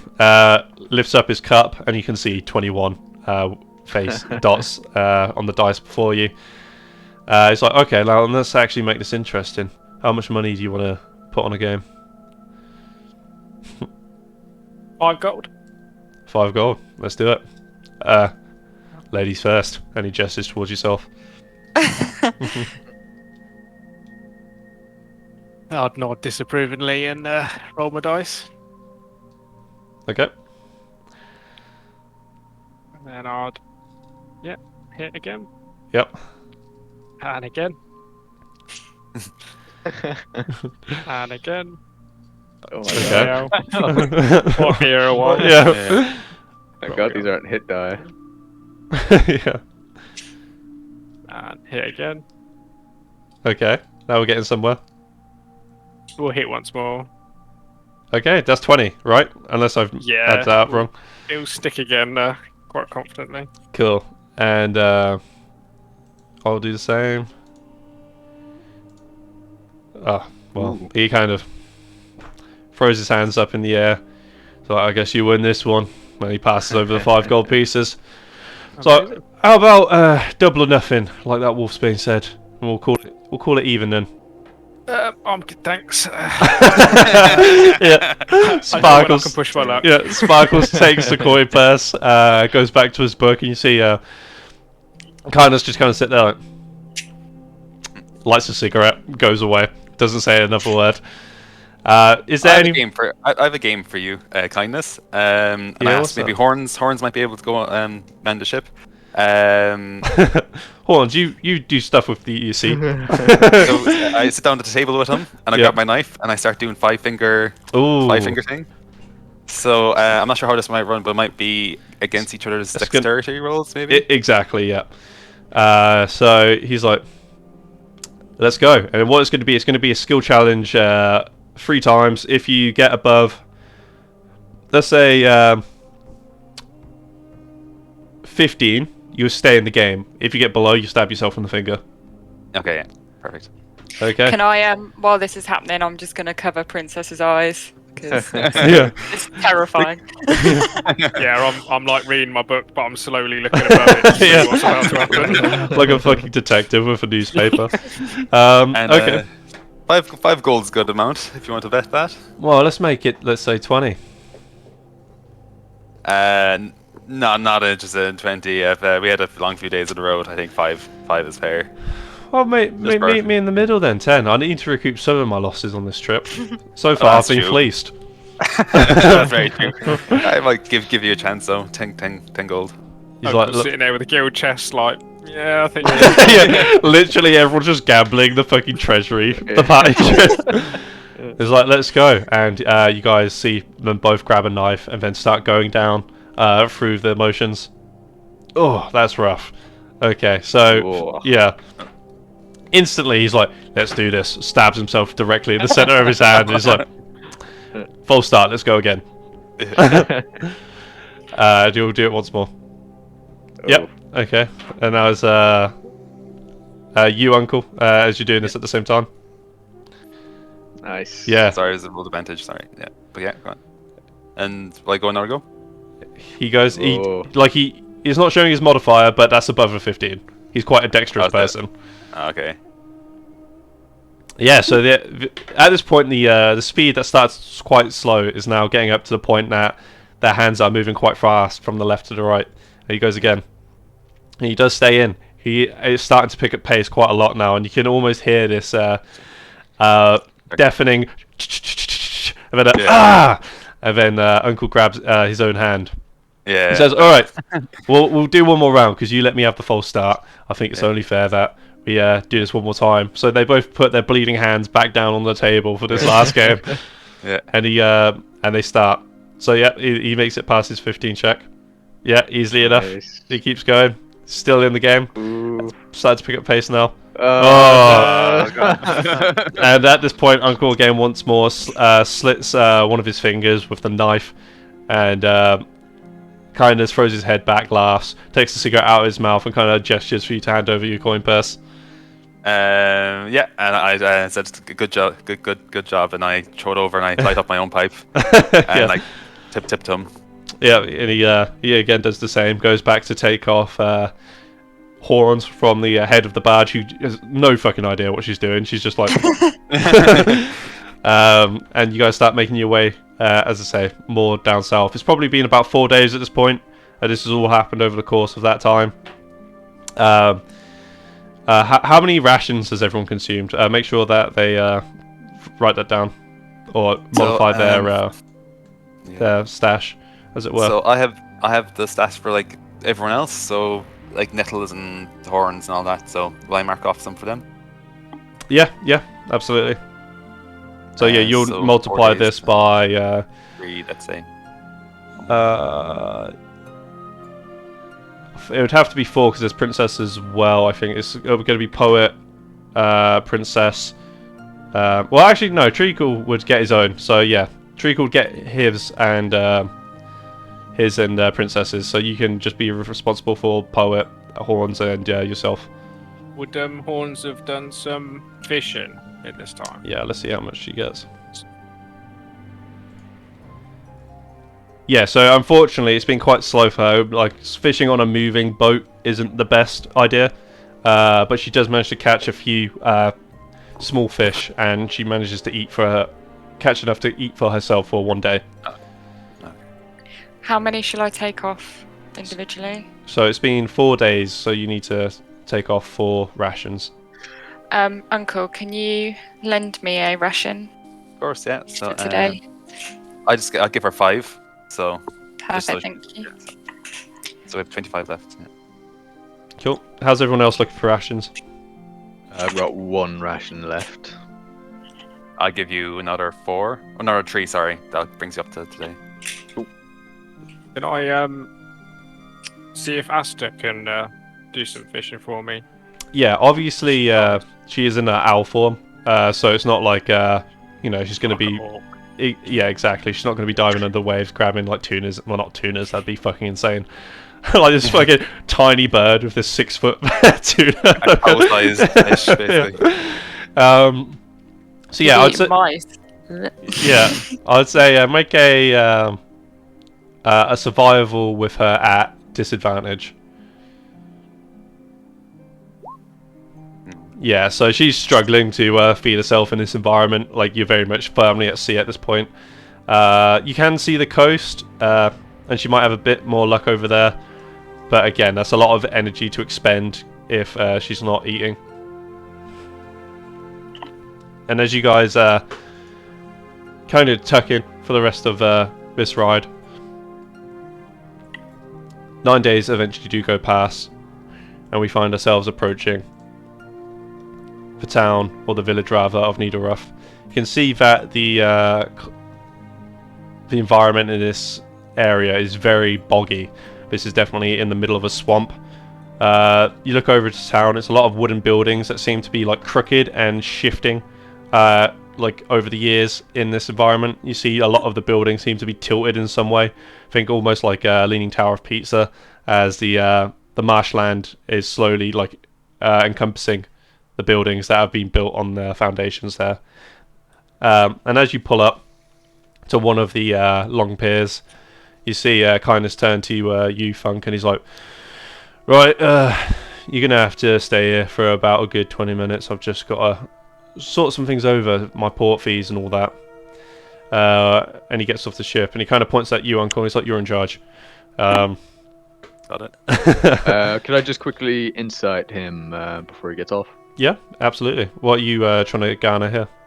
Just trying to make sure there's no deception amok, obviously. he's been pretty trustworthy so far, but Can I do that as well? As he says, for me to mind the boat. Yeah, absolutely. So yeah, you guys have a good feel of things now, and it's almost like hyper aware that you spent the last 9 days in a very close proximity to this individual. Yeah, he's literally being like, I need to, talk to someone. The way he phrased it, it made it seem like he's not going to do it in a legal sense, but that's why he needs to do it, because he's got the connections here to be able to, pull up without too many questions being asked. And yeah, he comes back in that allotted amount of time. He's like, right, get your belongings and let's get off this fucking shithole. yeah. And as you guys start making your way down into the town of Needle Rough, you see it's very much a non-welcoming environment. A lot of the people here seem to be quite hardened. You see a lot of tattooed people with large scars who seem to leer at you if you look too long. And you quickly make your way, as I say, towards the end of the dock, where there's a bit more solid footing, as it seems to be quite rickety as you're moving across. It seems to sway ever so slightly on this dock. And as you guys kind of reconvene at the end, Kindness turns to you, Funk, and he's like, right, I guess we don't want to keep the, the Colbalt Trout waiting. Indeed. Let us go to them. Lovely.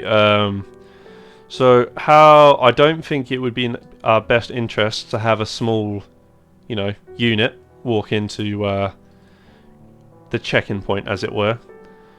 I think this is something that maybe only a select few people can do. Not draw too much attention, if you catch my drift. So is Needle Rough, so would there be Lycan Guard here as well, or is this more of like a This is smuggler's outpost? This is definitely still a part of the kingdom. However, you see like the people who are in the Lycan Guard uniform are very much not the quality of what you've seen in more the mainland. This is quite out there, quite left to its own devices sort of environment. And you ask this of Kindness. He says, yeah, pretty much all the Lycan Guard here are paid off. Obviously, I wouldn't just go trouting about the owlbear in the open, but... In that case, Uncle and Nettles. I think you two are the most streetwise.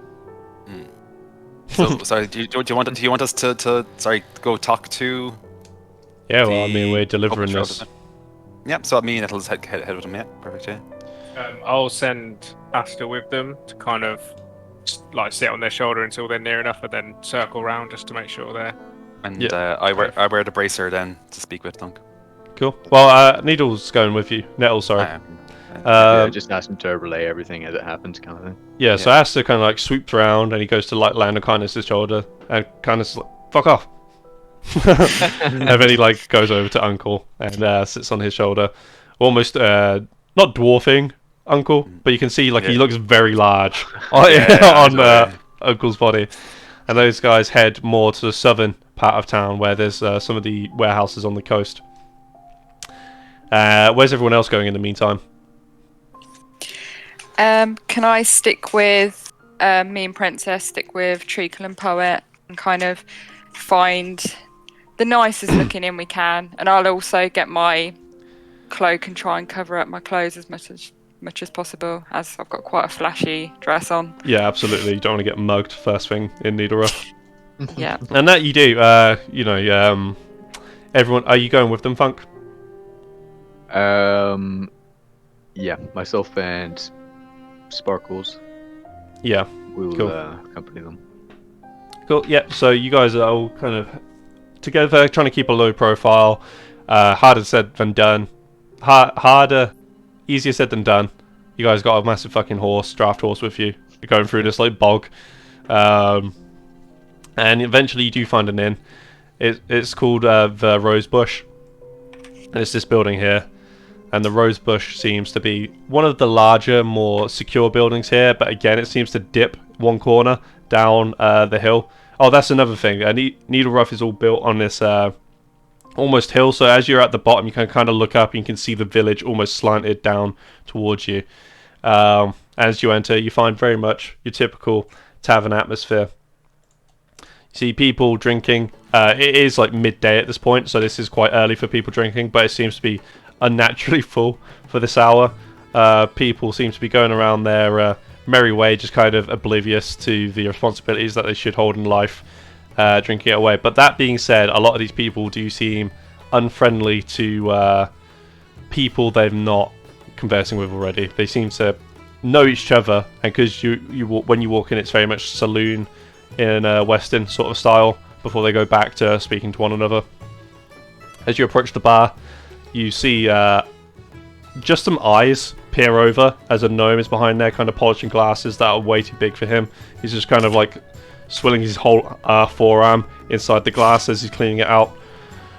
What can I get for you? I'll approach the bar and I'll look towards Princess and I'll say, anything you'd like? Some juice? Milk? And she kind of looks back at you and she's like, don't patronise me, I want a pint. Sorry, little lady. Maybe in a few years. One milk, please. And sorry, would I be aware of if there's any non-drinkers in the party? Sparkles and Wolfsbane? Would you guys partake? Yeah, I'll have a small glass of whatever wine they've got. I'll have some wine after the long journey. Some swamp Yeah. wine. And I'll have like a swamp tea. A swamp tea. Yeah, that sounds fucking disgusting. It's almost got the the tea leaves have the consistency of like aloe vera, and they kind of just like slowly.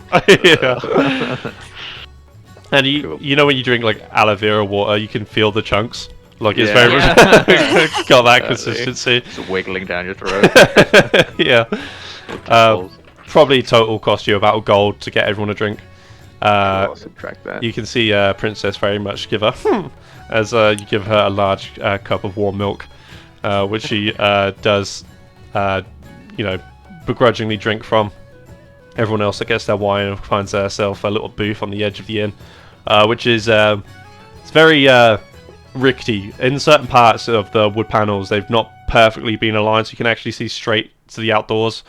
And there is a draft in certain corners, but you find what seems to be a good booth that has no leaky ceiling that seems to be dripping on them, and there is no immediate holes next to you to keep you guys from the worst of the wind bite. I'll wipe down my seat as much as I can before I sit down. Yeah. Does Sparkles have prestidigitation? No.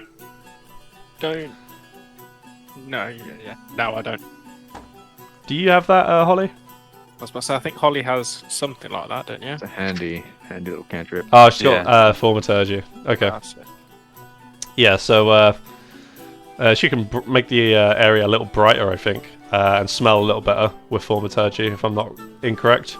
But yeah, if you had prestidigitation, it could be like snap your fingers, the entire area is now clean. Wow, okay. But yeah, so you guys all sit down and kind of wait patiently for Uncle and Uncle Nettle and Kindness, which, as they're approaching this warehouse, you see a distinct lack of people moving this way, and you can see two individuals kind of leaning up on one of the warehouse, smoking cigarettes, waiting for you to get near. As you get about 30 foot away, Kindness is like, did you want me to handle this? Oh yeah, please, yeah. Yeah. You know them. Alright, stay here. He kind of winks at you and goes over, and you can kind of see him like kind of use a lot of gestures when invoking this conversation with them, and eventually they kind of like wave you in and begin to open the large warehouse doors. Are you making? We will walk in, yeah. We'll follow in, Kindness. As you do, you see this very dark room. Not a lot in here. There's a few crates on one side, but it's mostly empty. And as you walk in, you kind of put down the chest. They come over to your uncles like, right, well, before we get the payment, we want to see the goods that we paid for. Yeah, just be careful opening it up. I'm sure you know what it is, but as we were told, alive, it's still alive. Yes, definitely. Do you have the key then? Yeah, I'm guessing I would have the key, yeah, so unlock it and open it up. Yeah, so Well, I hand them the key, actually. I don't unlock it myself. yeah. So you hand them the key, and they go over and open it, and yeah, you look in. There's absolutely beaten, broken owlbear cub there. It's kind of just given up at this point. Where once it was quite full of life and feisty, you can see it's very much very thin, which is weird because it is an owlbear, so it's got a lot of tuft and feathers that kind of beef it out like you would a bird, but it's kind of all, even through that you can tell it's incredibly thin at this point. The guy kind of nods, closes the chest again, to which the owlbear does not really respond to, and he's like, right, well, it is here, it is alive. I mean, barely, but you know, you did technically complete the contract. Lovely. So how much did we agree on? 400 gold pieces? I believe it was 650 gold pieces, which I think was a bit low, but that's what we agreed, so... That is what... Is it? Oh, I thought it was... I swear it was 400. And he chucks over a coin purse at you. Yeah. Again, yeah, I grab it, I do a little quick check, and I say, cheers, yeah, thank you. But again, I think could have got a bit more. It was a dangerous mission. But glad to work with you. Glad for the payment. Yeah, absolutely. I mean, you can say it's a dangerous mission, but it looks like we ended up doing most of the work anyway. It seems like that. Ain't that right, Kindness? And Kindness is like... and raises his eyebrows, leaves it at that. I was like, right, well, you know, we could actually use some more help. You know, you've made quite a good inroad here. You know, how about it? We've got some more jobs for you. We'll send someone over. I'm glad to hear any jobs you have. We'll send someone over, a representative to the Rosebush, if that's where you're staying. I mean, if you're not, you're sleeping outside, so I assume that's where you're holding up. I believe so. We'll be waiting. And yeah. Good stuff. Good stuff. And as you guys complete this quest, can everyone level themselves up to level 3?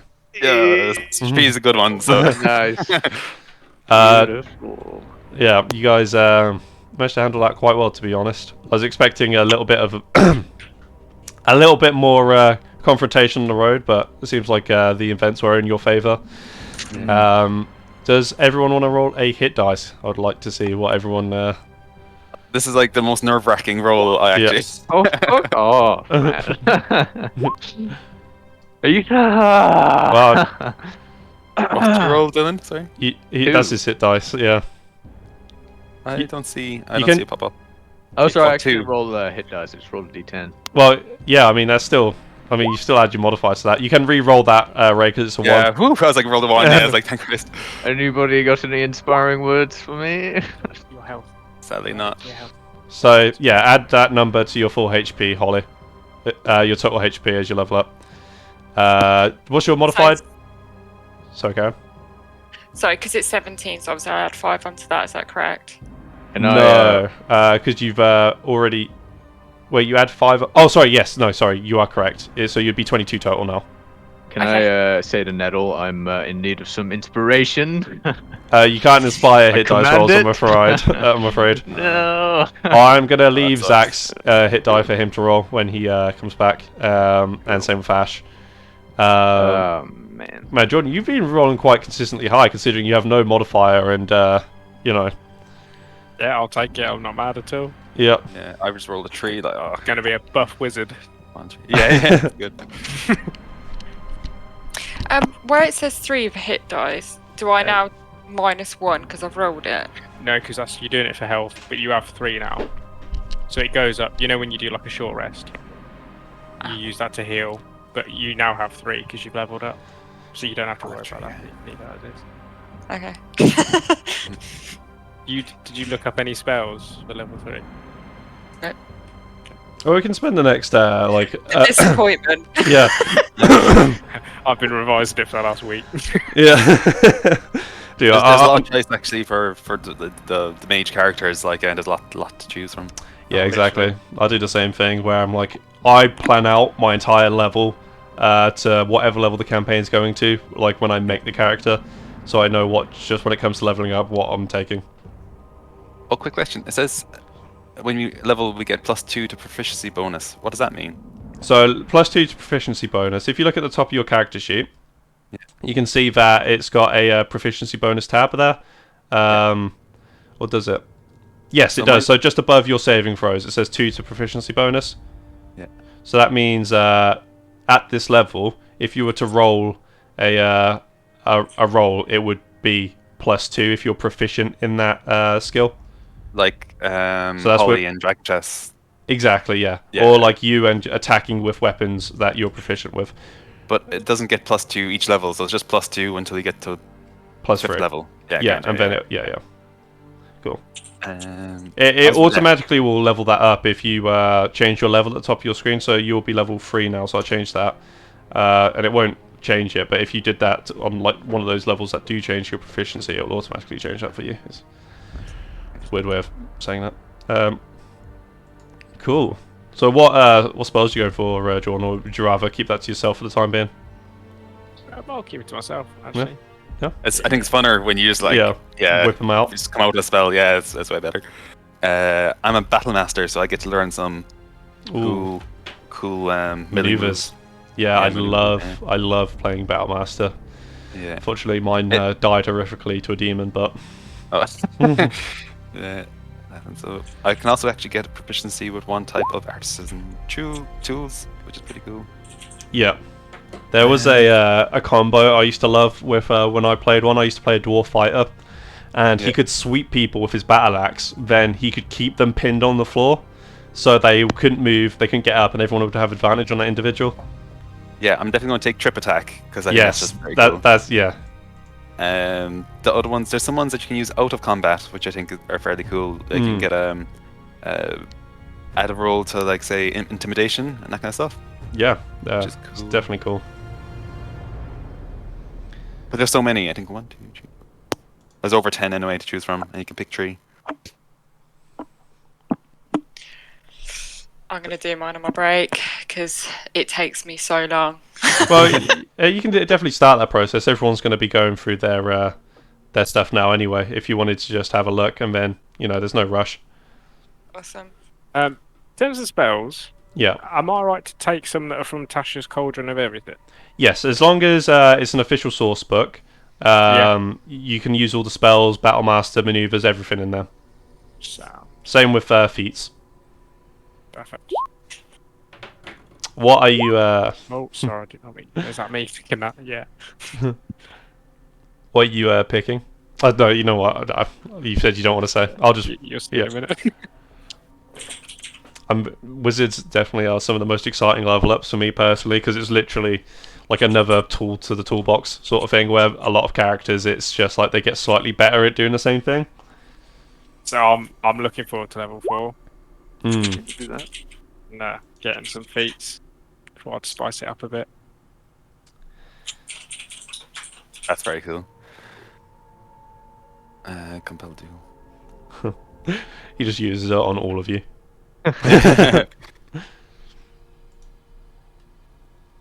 Wolfsbane beats him at Dragon Chess and he's like, duel me. How dare you? Dylan, don't forget to change your maximum hit points on the top as well.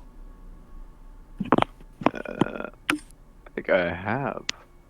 No, you That's change your current, but not your max. Oh my god. So, like, if that was to go down, you'd forget what. Yeah, Gotcha. cool. I could be up to 39 right now.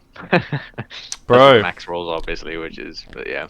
Bro, I had. Second stings. Did Jordan ever tell you what happened with what's his face? Fucking.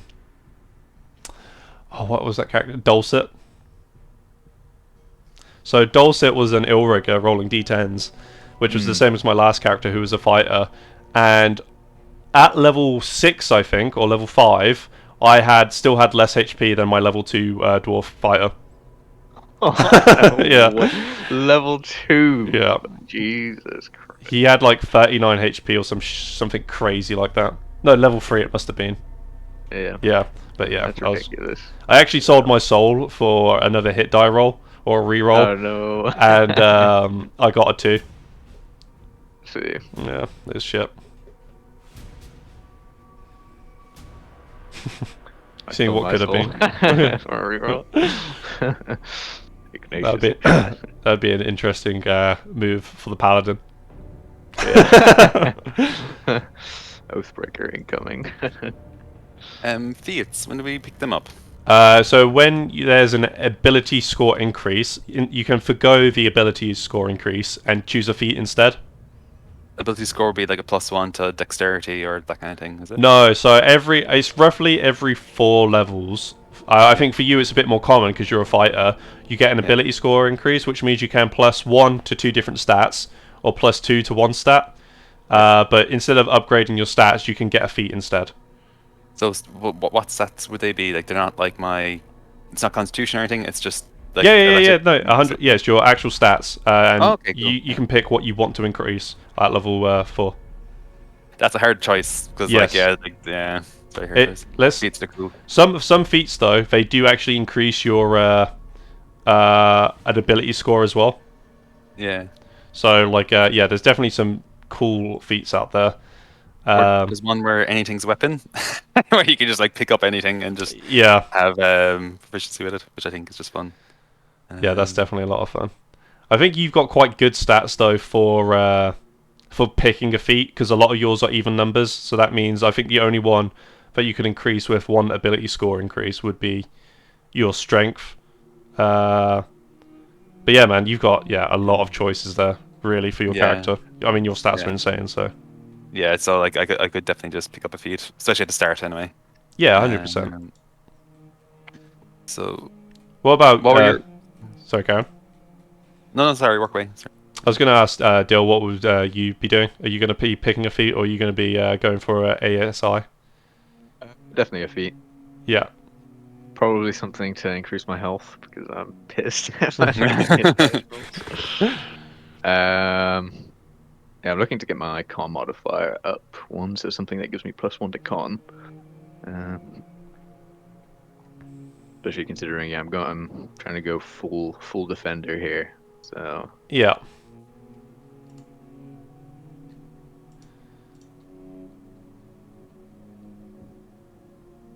Yeah, I'm thinking trip attack. There's a cool one, disarming attack. So even if you're using melee or range, you can like knock something off their hand, which is pretty cool. If I do knock a weapon out of their hand, must they pick it up on their turn? But that's not an action for them. They can just pick it up. Exactly. It's quite good for like if they have something that you want, for example. Like say if they've got a ring that you've been told to get, and you shoot out their hands, obviously. Yeah. And then you can go run over and pick it up. And that actually adds another layer to combat for you, Ray, because then you can actually look at the initiative and say, like, look, if I shoot this out their hand and all my friends get a turn before then, there's this much opportunity to get that ring. But if their turn is right after yours, then there's going to be no point.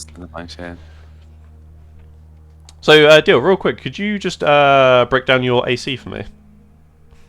Yes. So, I have...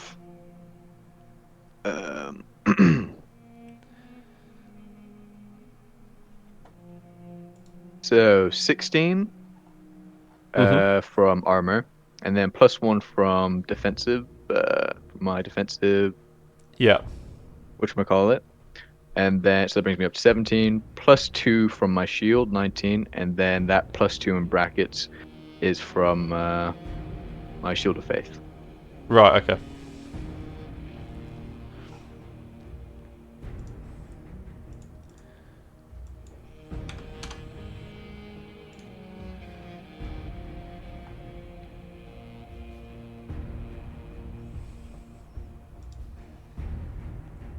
Are you done with your level up, Dill? I believe so. And I've got to increase my lay on hands total.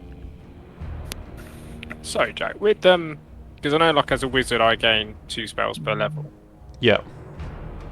What is it with clerics? I vaguely remember it being just based on your modifiers for clerics. So I think theirs doesn't really change, and they have a set amount a day. Yeah. Chish. Let's see. Because I know on the chart it says 3 cantrips, 4 first level, and then 2 second level. Yeah, I don't know if that means how many they can use per day or. I think it's both, because every day they can change their spells to suit what those spell slots, if that makes sense. Oh, so in theory they know all the spells. But Exactly. they choose each morning which Yeah. ones. So you could change yours. I think that's right. Anyway, let me just double check I that. do Yeah, think that it is is right, actually, innit? Because I yeah. think Wizards Yeah. are the only one that like Change You have to like study that. it, they're different I to think. that, yeah. Yeah, Yeah, wizards so you are fucking overpowered when it comes to spellcasting for that exact reason, because they can literally like pull out anything from their fucking toolbox and be like, yep, today I'm gonna, be full attack mode, for example, or this day I'm gonna be full fucking, utility. And they're also the only class I think that can learn spells outside of level up. Like they can go to the shop, for example, get a spell book that was sold there. Obviously it'd be super expensive, but then they could transcribe those spells into their own spell book. yeah. So really, in my spell slot, so like first, first level, I should only really have, because I can have 4 slot total. I should only have 4 in there to choose from. I think so. I think that's correct. Yeah. Because obviously there's no point having more spells prepared than you have spell slots. But as I say, a part of your morning ritual would be praying to your god to find out what spells you wanted to use for that day. So typically what happens with clerics, and when I played a cleric, I just had the same spells every single day, and occasionally I'd swap one out for something else depending on it, like if I knew I was going to fight a certain individual that day. But I played my cleric very different to you, Holly. I played mine support. Okay. Probably how they're meant to play. Probably just DPS all the way. The funny thing is, with clerics, they actually found out in previous editions no one wanted to play clerics because they are, when you think cleric, you think support. So they buffed them for 5th edition to the point that I think they are the best class in the game actually. And they're one of the most powerful. I think wizards will always take the cake because there's just it's hard to have a wizard and not make them overpowered, especially at later levels. Where we could be like a whole party of clerics and just be like really OP for.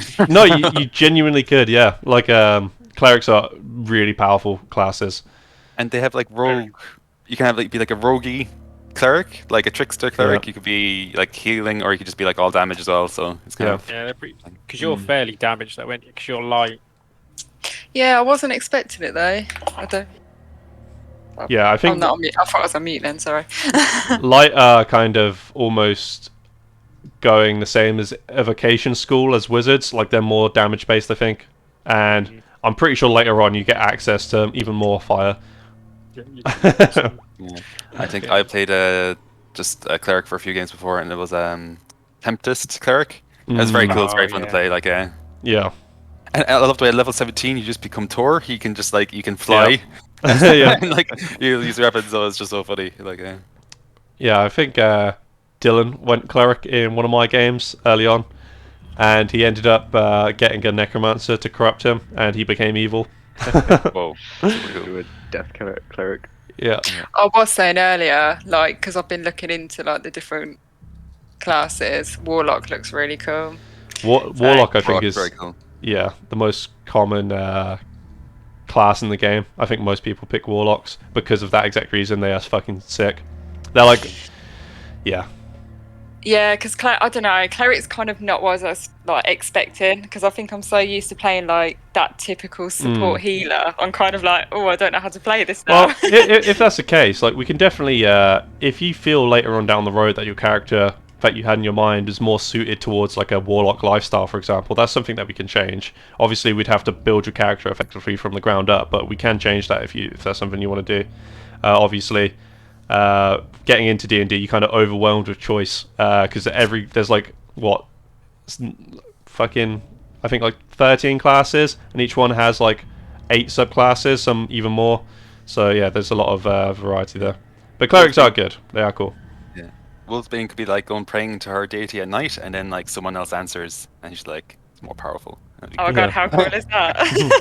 Well, she's burnt so many people that she's finally realised she's evil. Yeah. I'm getting corrupted by this group. Her patron this entire time has actually been a fucking demon, and she hasn't even realised. No, trust me, I am the elf god.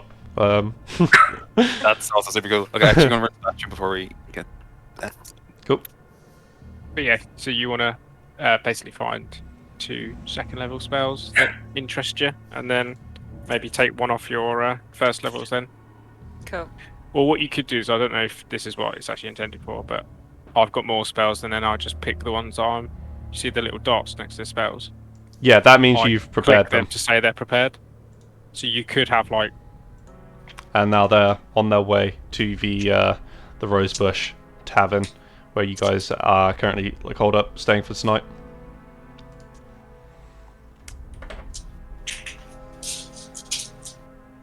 You guys see Uncle, Kindness, and Nettle walk through the inn door, and they kind of sit down. The mood is a lot cheerier than this. Hey. And they put a big bag of gold on the table. I said 650, didn't I? Or was Yeah. it 600? I said, yeah, 650, yeah. 650. So,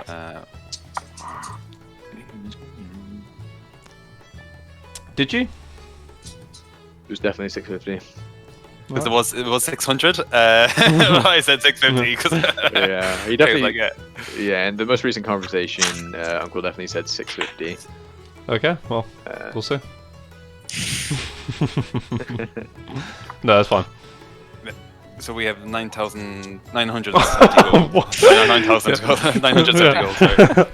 Uncle is definitely the tax man of the group. Yeah.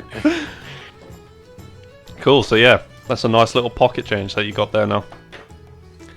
So I say to Tunk, yep, everything went well there. No issues. They gave up the money for, fairly straight. They're going to have someone come down to talk about some other jobs, but I think we should speak about what do we want the company to be doing at the moment. Again, I tend to follow the goals if we need money, if we want to get more powerful, but I think we might ask around town. I think we should maybe focus on doing it by the book, maybe some monster hunting. Is what I recommend, but it's up to you as always. I agree. I wonder if we continue down the path we're currently going, where it will lead. Perhaps You listening. guys look and out the seeing- window at the pirate ship, just nestling Yeah, I in know. the back. At the very least, we can listen to what they have to offer. But If it's something on our way, and if it doesn't, maybe annoy any more dukes. We might have covered our tracks well enough with the chest, but yeah, we'll see. we'll find out. Yeah, I agree. I would be much happier if we were going on a better path for the rest of our journey. And as Wolfbane says this, Princess also pipes up, and she's like, "Yeah, I agree. Oh, thanks, Princess. It's all right." Glad you agree. It's like, even though Uncle is, way more respected, she's actually taller than Uncle, so she's like looking down. I forget how small a hobbit actually is. They're actually so small, though. Actually, fun. Yeah. Well, you'd be roughly the same size, I think, maybe a little smaller. Yeah. The most vicious fucking fighter that you've ever met in your life, and he's like fucking 3 foot. Jack Russell. Yeah. Jack Russell. Literally like our little dog. That's what Yeah. she's like. What's Sparkle's train of thought there, Jordan? Like, obviously, I think this is a good discussion to have, because you have definitely been chasing that gold trail so far, but it's kind of led you to, it's led you to Needle Rough, the middle of fucking round bumfuck dealings. nowhere, smuggler's den. I'd just nod my head and say, yeah, I'd rather be somewhere nicer than in the slums all the time. Hopefully a new path will lead us somewhere a bit better. Yeah. Yeah, well, it's up to you, Tung, but we are on our way to Lichen Meadow, the big city, and so we can see from there. Yeah, I think after we've dropped off Princess, we can see what's happening in Lichen Meadow and make our way towards the previous headquarters. Aww. Princess says from across the table, kind of crosses her arms and. Yeah. We are close to the Red Clay Mine. We could always just travel inwards there. I'm sure the mines would have might have some issues that we could deal with, that we could help with before we leave this area. Well, it's actually Uh, good you say that. And you look down, you can see the gnome who was a bartender is right next to you. Yeah. And he's like, sorry, I didn't mean to interrupt, but I actually came over to speak to you, see what travels you brought from the road. No problem, cousin. Uncle calls anyone who's like small, like Yeah, him, like gnomes small or folk. Ross' cousin. Small Cousins. folk should stay together. What was his question? Sorry, he wants to hear about news? Is it? Exactly. Like, you can imagine a place like Needlerough is kind of the last place to find out the ongoings in the world, so when travellers do come in, it's almost like, let's grill them, make sure that we're up to date. Yeah. So I tell him like our journey. We just came from. We started off in Decapool and moved our way through Boven Loft and West Watch. Things are. I tell him the state of the way things are. There was a lot of guards around. Maybe whatever we know about that kind of Empire, the Dukes. I'm not sure if we got major gossip though that he'd be interested in. We're kind of all business really. Yeah, I think most of the gossip that you would have to tell would be related to your business. Like, obviously the potion maker cursing people in swine mouth is quite juicy information. Probably would keep the details on the light side, based that the daughter is sitting on the other side of the table. Yeah. But yeah. I'm not sure if I go into that much detail about kind of what we were doing or anything, but I'll give them the run of the towns and stuff we went through and how they were and all that kind of stuff. How's everything here? Do you need ourselves? We're kind of a mercenary types, so do you know if anyone needs help? Well, actually, I did hear you say about some monster hunting. I think that could be in order. You see, That's our... not sure what happened, but we did have a wizard around here at one point. He left in quite a hurry, and for the first couple of weeks we didn't really know why, and then it's really become apparent that there's a creature lurking in the bog that's now kidnapping people. Well, creatures are our speciality, so I'm sure we can have a look. Is there the nobility of town? Has anyone put up a bounty? He kind of laughs. Nobility of the town. I see you're new to Needlerough. The Baron doesn't give two shits what happens in this town. His pockets are filled with the money that come from the Colbalt Trout. He doesn't really give a rat's ass what happens to us here. He doesn't even live in Needlerough. He lives in that nice city, Westerwatch, or town, what have you. That being said, I think the most recent victim was a little girl spirited away in the middle of the night, and her father's paying a pretty penny to get her back, as you would assume. That being said, though, you're going out into the marsh. Stay away from the mountain. There's a talk of a dragon in the area. Can I ask him if he knows the name of the wizard? The wizard, I wouldn't be the person to ask, I'm afraid. He kept to himself mostly. He said he was in town for some rare components. And then, as I say, as quick as he was there, he was gone. And can you give me the name of this the father whose daughter was taken? We'll speak to them. Yeah, his name was Gregor Meatloaf. I just marked it down. I just say I say so. As we're mercenaries, we're not a charity. We will need a word. Of course, we do want to help you, but Well, it's not me you'd be helping, mate. You're just I'm just being nosy, if I'm being completely honest. That's good. So yeah, perfect. We'll speak to him. And can I get another round of drinks for people at our table here, please? Actually, we've had a long journey. Yeah, sure thing. That would be another gold piece, and I'll bring over some pictures. Yep. Perfect. Yeah, and I'll mark that off. Yeah. Yeah. I just confirmed this wizard went missing soon before the creature started showing up. Exactly. Yeah, I wouldn't say he went missing. It's very clear to me that he just skipped town, but as it were. One more thing, cousin, before you go. Anything we should know about Needlerough or while we're here to keep ourselves? Yeah, check your pockets frequently. Try and avoid eye contact, and if you can, don't really go speaking to strangers. And he gives you a large smile at that point. Appreciate it. Thank you. I'm not sure what side of the law that you do lean towards, but I would say you're in the right place if it's not the most, I don't know, respected side, as it were. Give him a nod and a wink, and Yeah, I won't say anything. He's oi oi. And he goes off and gets your drinks. While we sit at the table, I'll say to Uncle, if you put the guild money pouch on the table, I'll cast a ritual on it, just to make sure if anyone gets their hands near it, it sets off an alarm. Oh, nice, perfect. Yeah. So what And would as I that do be? that, I get out a piece of fine silk wire and kind of stitch it into this pouch, just so that if anyone does go into it, it'll set off a loud noise. Cool. So it's like you're kind of using it as the rope that keeps it closed. Yeah. Yeah. That's a very good idea. Very cool. Yeah. So yeah, you see him like just finally inlay that in one of the grooves on the rope that goes around this large coin purse. And yeah, he casts the alarm spell. And if you'd like to put that in the chat for us, Jordan.